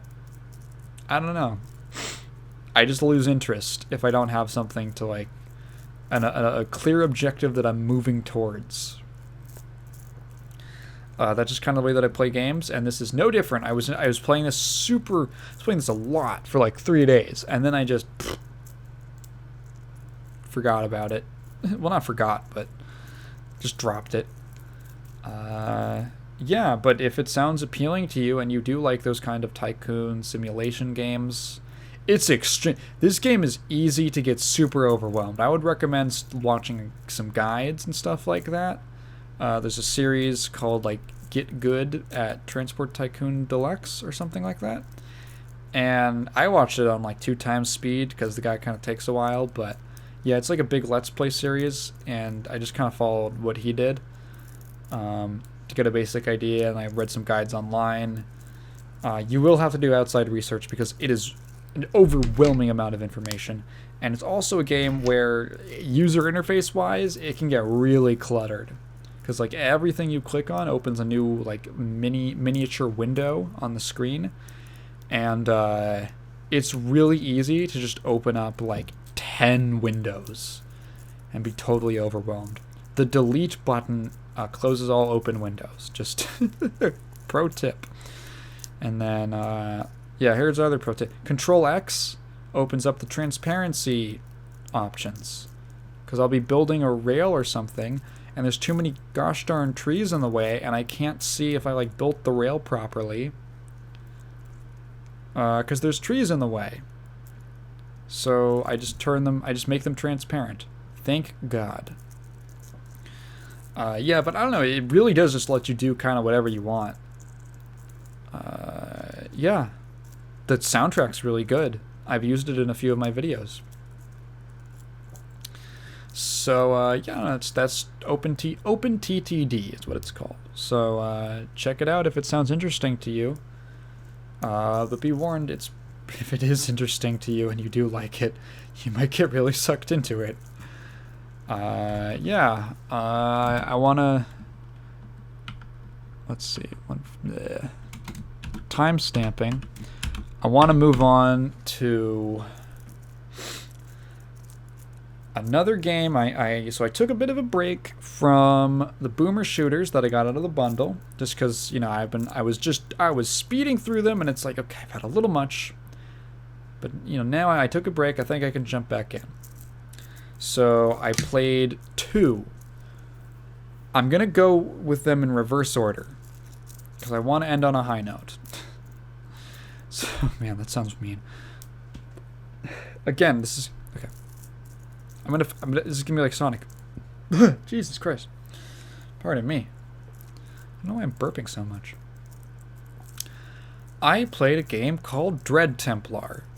Dread Templar is a boomer shooter where you're going through hell and you're shooting demons, and it's got a low poly art style and a metal soundtrack, and it is extreme. It's well, okay. It's extremely okay. It's very, very fine. I would describe it as the Brother Bear of boomer shooters. If you've seen Brother Bear the movie, it's very okay. Yeah, and it's weird. I've been thinking about it a lot, and like, because I wanted to talk about it on the podcast. I've beaten the whole thing so far of everything that's released, and my thoughts. It's really hard to like describe a game or anything really when it's just okay, because the more that you say it's okay, the worse it sounds, which shouldn't be how it works. Well, that's how it works. Where do I begin? I should begin with like my first impression with the game. So first impressions with the game, number one, it alt tabs very easily. This is a sticking point for me because I like to alt tab when I'm playing games. The most annoying thing to me is when a game cannot be played in windowed mode or full screen windowed, and every time I alt tab, like my graphics card has to switch settings, and then every 10 times you do it, the whole drivers crash, everything crashes. Fuck, I gotta reset my shit so that my blue light filter comes back. It's annoying. This game does not have a full screen windowed mode. However, it's just full screen or windowed. And the windowed options are like nothing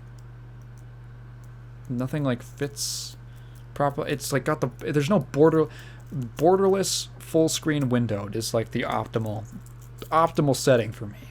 Doesn't have that. However, despite it being full screen, I think it's actually just borderless by default. Borderless full screen by default. It just doesn't say that.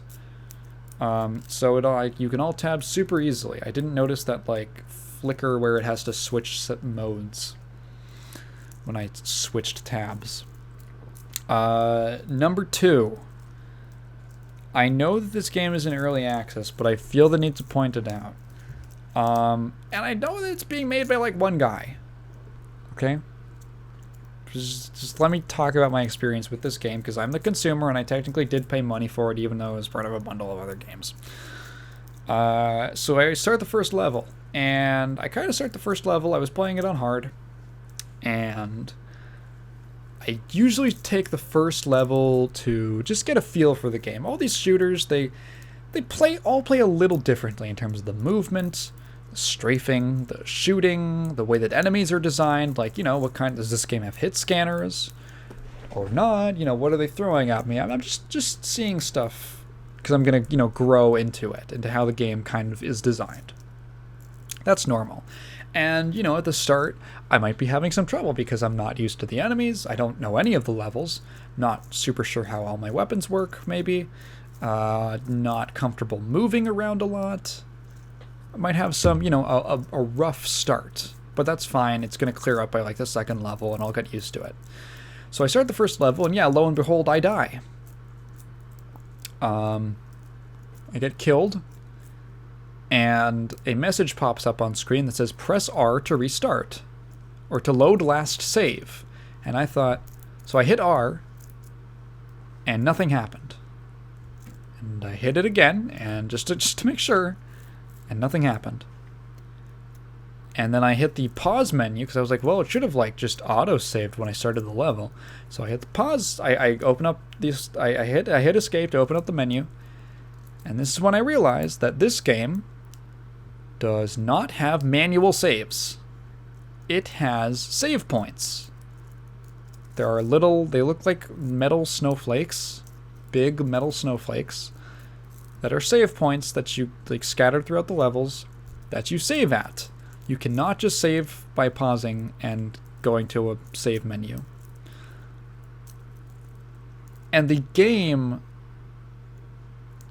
for some reason, does not autosave at the beginning of levels. I don't know why, because there is an autosave function.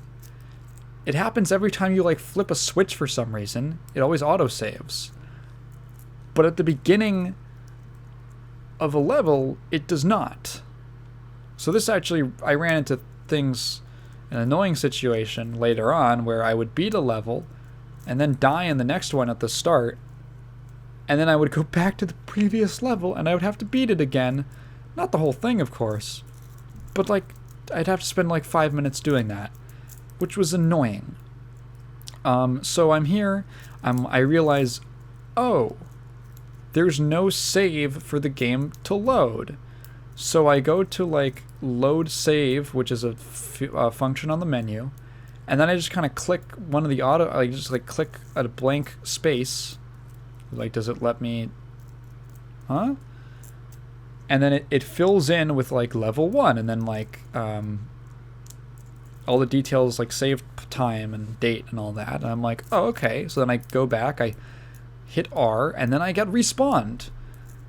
But it looks different from the start of the level, and that's because I was respawned exactly where I died and with 0 health,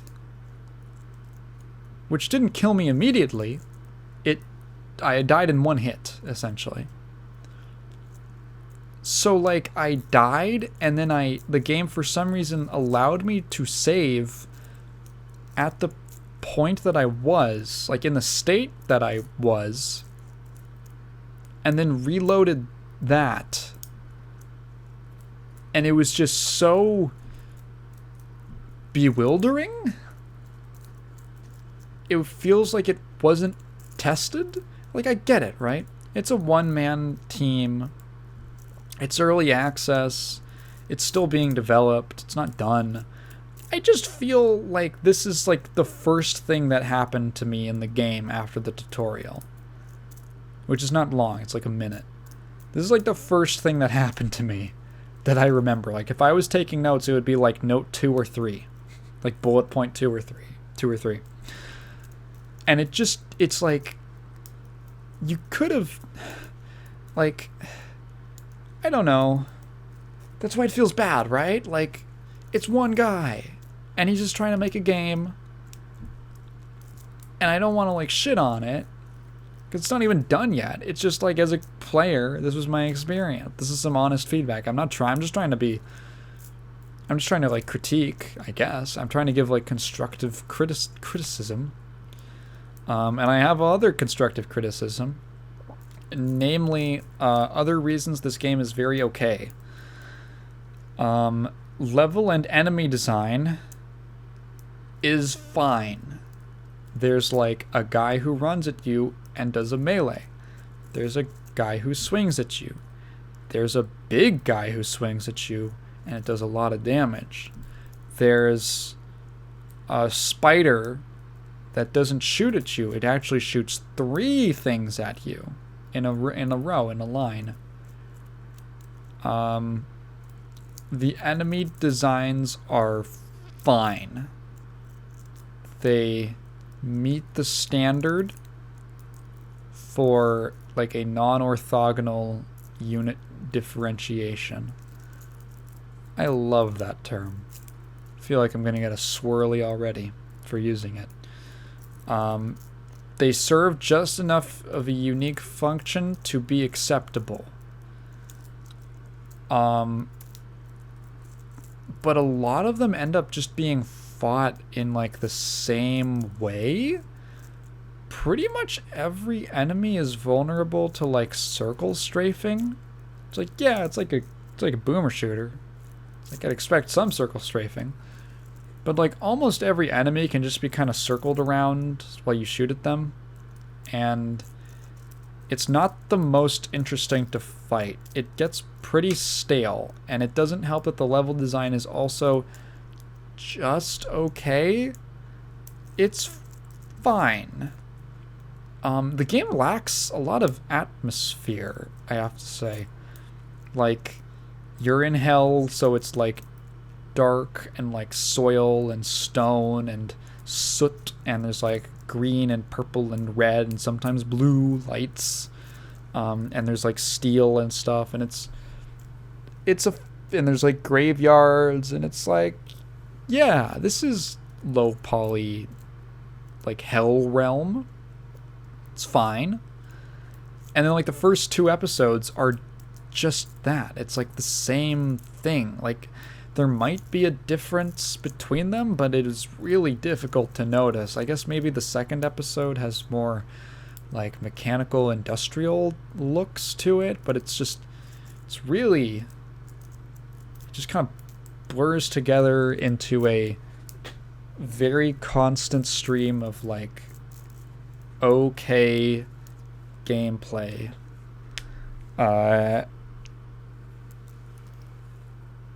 The enemy placement is also like I remember in like the first level you like come out of this mausoleum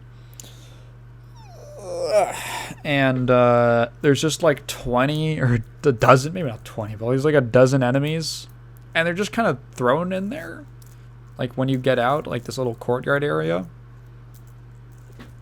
There's just like 20 of them, and you just, okay, I guess they're there. They're just like smacked there.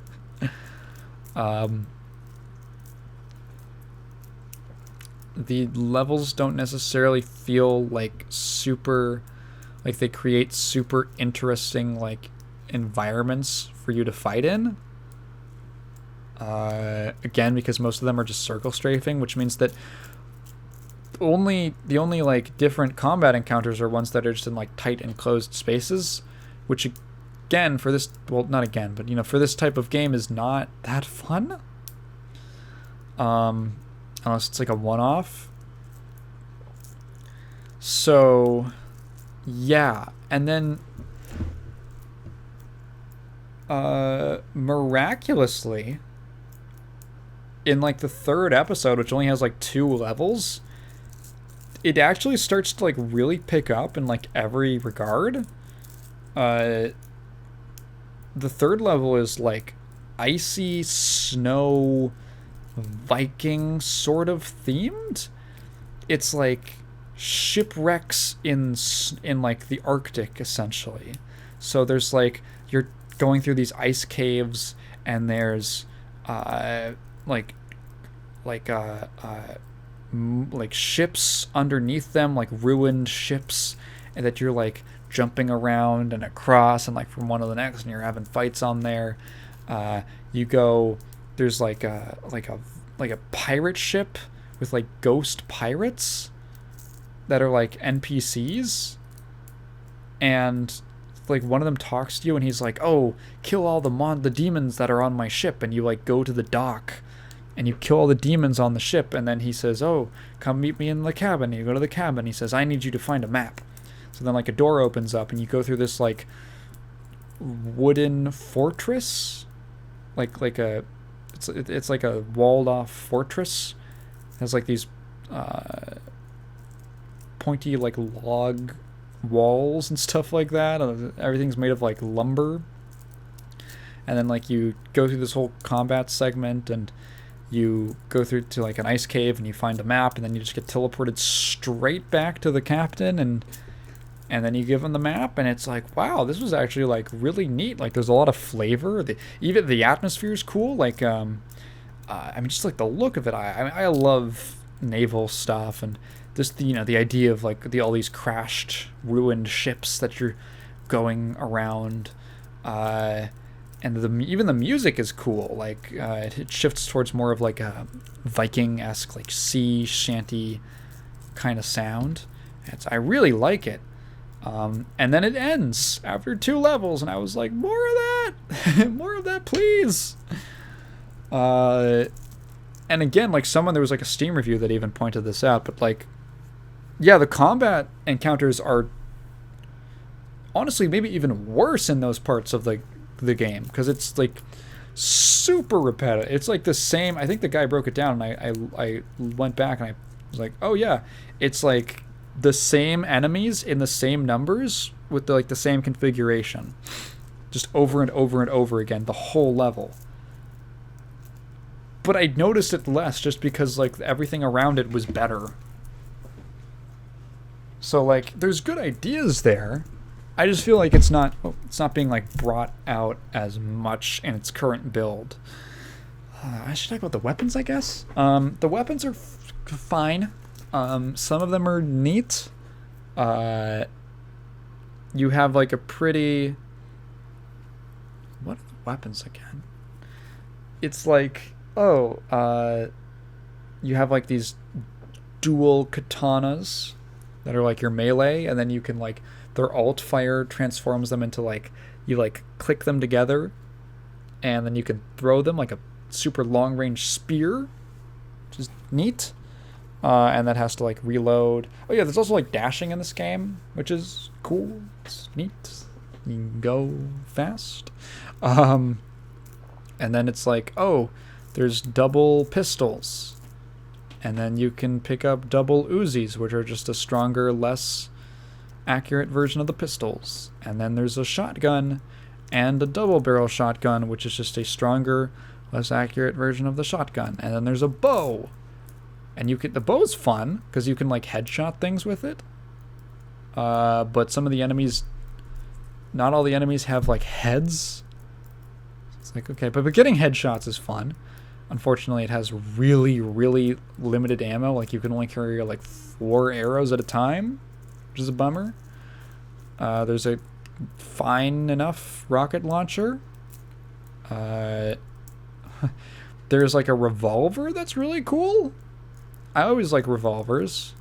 You can headshot shit, and it, like, there's, like, giant enemies. Like, this one giant kind of enemy that, like, that is kind of neat. It's just this big floating thing in the sky, and it shoots, like, an actual, like, hit scan laser down after, like, charging up, and you can, like, two-shot those guys if you, like, headshot them with a revolver. And there's, like, the BFG of the game is just, like, a big, like, infernal fist. Like a gauntlet you put on, and it shoots a big orb, and it just vaporizes everything in its path. Oh, there's a weapon that, like, it, like, launches a little trap. That's probably, like, one of the more interesting weapons. It launches a little trap, and enemies that walk over it get stunned, and then you can, like, combo that with the shotgun. It's neat. It's fine. There's an upgrade system, which is pretty boring. You get little upgrade tokens for different weapons, and then you get, they're called, like, blood gems, which unlock the actual slots to put those tokens in. And there's not enough blood gems in the game to, like, unlock everything, so you kind of have to, like, pick and choose, which is, like, okay. But the upgrades themselves are pretty uninteresting. They mostly amount to things like the pistols do more damage. The pistols have higher ammo count. They only get kind of interesting when you get to, like, the tier 3 upgrades, which are, like, I'm trying to think of what all I remember was there was one for the shotgun, like the double barrel shotgun, that made it work like the one from Blood, and the, like, icon for it was like a little silhouette of Caleb's head, and I was like, okay, that's fun. It's not very useful. There is a fun, cute little Blood homage, which is where you find that, but yeah, it's just a thing that's kind of there. It's not crazy. I feel like if you took it out of the game, or if you reworked it, I feel like if you took it out of the game, it wouldn't lose too much, at least as it currently is. But, like, I don't know, Doom Eternal did. Doom Eternal did weapon upgrades, and I thought that worked pretty alright. Yeah, Dread Templar. It's fine if you are interested in this subgenre of boomer shooters and, like, kind of like throwback shooters. There's probably, like, 5 games I would recommend before it. Let's see. Dusk, A Medieval, Ion Fury, Ultra Kill, which I haven't actually played yet, but I should. What else? Oh, Hrot, which actually leads me into my next game, Hrot, which I should, in 1 second, guys. 'Cause I wanted to say that, like, I was feeling, like, very critical in my head, like, while I was playing Dread Templar. I'm like, it's just meh. And then I would come back with, like, oh, but it's you know, it's an early access game. It's being made by one guy. And then the other voice would come back and would be like, so is Hrot. And Hrot is great. So I want to talk about Hrot. H-R-O-T, if you have no idea what I'm saying. Hrot is another boomer shooter. It's an early access. Again, it also only has like 2 episodes out. It is more Quake, I guess. It's more Quake-ish. The essential idea of Hrot is it is a very... It's a good, like, companion piece if you liked Dusk. Because it's like a really fast, like it's a movement shooter with like a low poly art style that has kind of touches of a horror game. It's got that thing where it's like you feel very powerful with the weapons, but you also feel very spooked because of the atmosphere. It has an amazing you guys know I love games with good atmosphere. Hrot has great atmosphere. It is essentially like the same way that Dusk is kind of like set in like the horror of, like a horror setting of like the American countryside. Hrot is like, it's a very Slavic game. I think at least part of it takes place in Prussia. It's like extremely Soviet. It's essentially like you wake up and you're in like a bunker or a military base. I forget exactly what. And there's something has gone horribly, horribly wrong. Everything is brown, which actually it's a nice, it's like an artistic brown. It's not like a boring brown. I think the game actually looks very beautiful. Everything is like brown and dingy, and the city streets are there's no life except for random soldiers in gas masks who are the enemies, you know?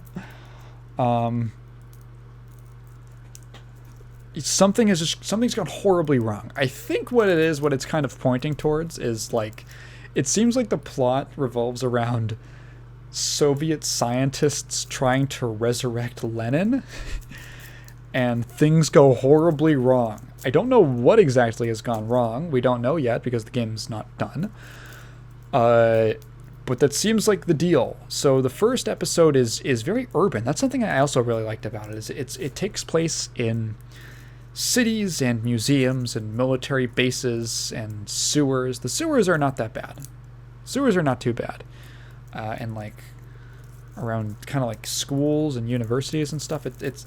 And everything's desolate. It's very, very like, yeah, it's a very urban setting that you're kind of battling through, and I like that a lot. The second episode is much more rural. It takes place much more so in like the Eastern European countryside, with like castles and farmhouses and churches and graveyards and things like that. And the whole time it keeps this very... It gets stronger as you go along, but there is like a definite horror atmosphere. While at the same time, the game really doesn't take itself very seriously.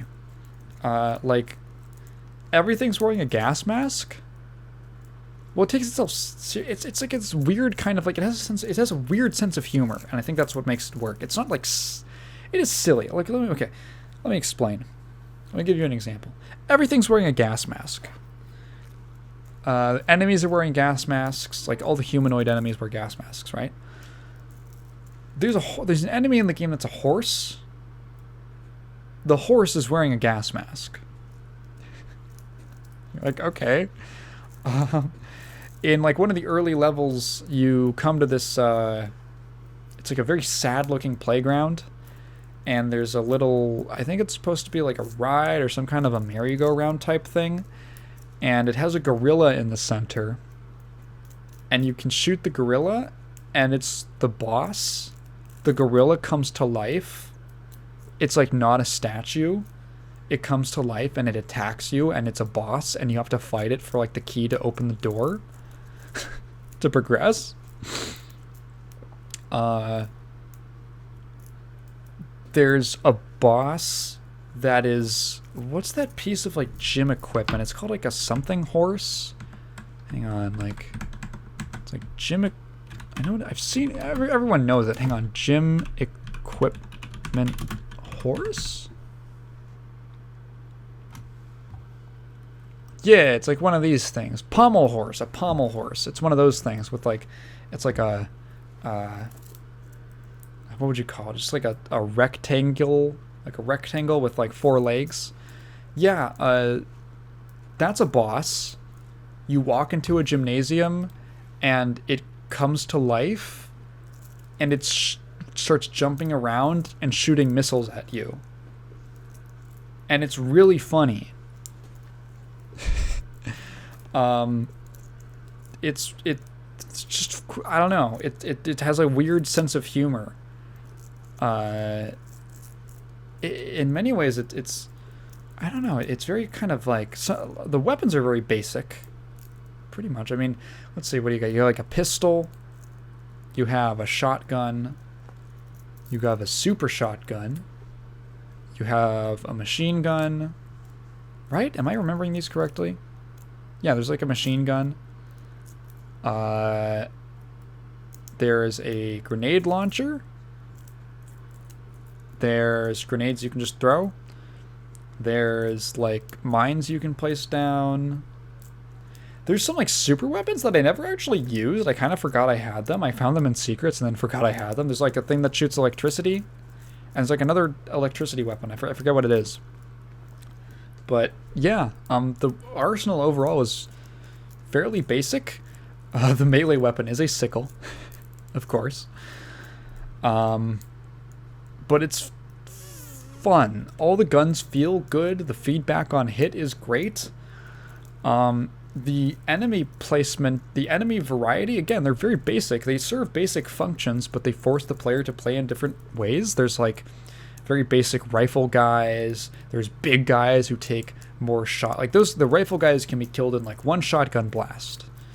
The big guys who like throw grenades can be killed in 2 shotgun blasts. Or 1 super shotgun blast up close. But if you get up close, they have like I think pretty much every character has a melee attack that is very damaging. And there's like shotgun guys who will just hard lock on to you. So like the rifle guys and the grenade guys, you can kind of like strafe around them and sort of avoid them. You don't have to deal with them immediately. The shotgun guys will like lock onto you and just spread. They'll shoot a spread. And you're going to take a lot of damage. So like you have to play, it forces the player to like take cover in certain directions, and you actually have to like create a oh yeah, right, there's a bow that's really fun to use. There's like a crossbow. You have to like actually create a hierarchy of which enemies need to be taken out first. And that stuff is fun. And then the levels all play with that. The level design actually plays with that. In Dread Templar, I felt like a lot of it's like, it felt kind of arbitrary which enemies I took out first, unless there was like one that like spawned other enemies. And then there was like one that was like fast and did a lot of damage with like a melee strike. So I took those guys out first. And everything else was just sort of like whatever dies first. Hrot really feels like I have to like make a decision. It's like there's like a decision making aspect to it that's influenced by which enemies are there, how many there are, how much ammo I have on me, what the environment is like. And these are just decisions that I didn't find myself making with Dread Templar. you are somewhat starved for ammo. Not a ton. Not a ton. It's definitely like there's a struggle sometimes. Like sometimes you're like, oh fuck, I'm really low on like, so like the machine gun's really strong, but it burns through ammo so fast.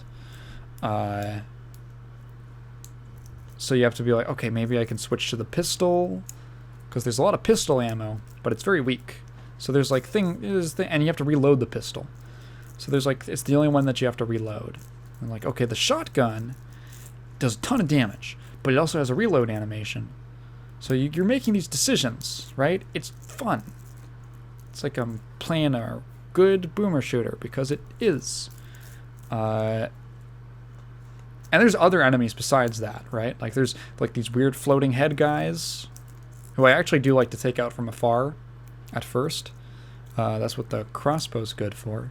There's these they shoot these really annoying projectiles in like a V shape, and it like when you get hit by it, it like darkens your vision for a few seconds, which is annoying. There's like little guys who just kind of jump around. They look like little Goombas. They spit acid at you. There's like fish. The fish aren't a problem. There's like the horse guys, and then once you get to actually like episode 2, you end up with a bunch of new enemies. Oh, I forgot to mention the machine gun guys. Yeah, they're machine gun guys who teleport around. Yeah, I gotta take those guys out. That's like another like high threat level enemy. Once you get to like episode 2, it's like, oh, there's like these weird, they're like farm people? I don't know. They have like bags over their heads. It's very like Resident Evil 4. And there's like ones with pitchforks, and they come at you, and then they do a melee, but they can also shoot grenades. Okay, well, I have to think about that. And then there's like shotgun ones. And then there's like zombies that they introduce. It's like, the enemies are good. The atmosphere is good. The music is foreboding. The weapons feel good. The feedback is good. Everything is good. It's a good-ass game. There's a lot of love. Just like little details put in. Like one of the levels just randomly has like a washing machine that you can turn on. That's really funny. There's lots of little like nods like that. I like so many memorable levels from Hrot. Like there's one where you like walking into like through like a space agency or something, and like once you get to like the front, like once you as you're approaching it from the street, like a cosmonaut just falls from the sky and just splats on the ground, and like it's kind of foreboding but also kind of funny. It's super memorable. There's like there's a level in some mines that you gotta like turn on. You gotta power on a minecart and then ride the minecart through the level. There's a section where there's like a crazy section where you're going underneath a church that's in a graveyard. It's all spooky. There's other stuff that I don't even want to spoil because I just think it's really fun. Yeah, I would totally recommend Hrot. How much is it on Steam? Because like honestly, let's see how much. It's $20, but there is also a demo. I don't know how much is the demo. How much does it go through? Well, actually, looks like a good couple levels. Oh, wait, hang on. I didn't even realize. Okay, it actually says it on the Steam page. Set in a small socialist country neighboring the Soviet Union, parentheses Czechoslovakia, after an unspecified disaster in 1986. Those times were dark and terrifying, and so is the game. The developer and publisher, same dude. There's probably like a lot of cultural references and historical stuff that I'm just not getting because I'm American and a Zoomer. So I imagine that certain stuff like hits harder if you or resonates more if you grew up in that time or you had like family who grew up then. Yeah, you start in a civil defense shelter deep under a Prague metro station. As a proud holder of the military readiness badge, you know what your duty is. Put on a non-functioning gas mask, load the VZ-52 pistol, and protect the peace in your socialist homeland from these strange intruders. Yeah. Yeah. There's a mature content description that says, not suitable for youth under the age of 30 by decision of the committee. I'm sure that's a reference to something from, like, socialist history. Yeah, so it's really good. It's really good. Highly recommended. I'm coming up on 2.5 hours. And I'm kind of tired. I wanted to shill for Hrot. Hrot. It's good. I don't know how many times I can say that. Anyway. I think we're gonna wrap things up now. And probably gonna go make some dinner for myself. God damn. Die Hard finishing up next week, and then we're on to new ventures. Well, this week technically. When you hear this, it'll be this week. Then we're on to new ventures, new videos. I'm gonna take a break from the long series. This is the first time I've ever tried something like this. I'm gonna take a break from the long series for a bit and just do some standalone stuff. And throw some more variety, some more spice into the channel. So thank you so much for watching and listening. If you've been listening this far, thank you so much for listening to me ramble. I will be back next week. If you have a question, leave it in the comments below, but it has to be phrased in the form of a question, or else I'm not going to read your thoughts out loud. Be on the lookout for Die Hard Part 5, and for all of the re-uploads of the previous podcast episodes, which, I don't know, it's going to take a minute. It might honestly be a multi-day thing, in terms of like how long it's going to take me to actually download everything again. Ugh. But yeah, it is what it is. So yeah,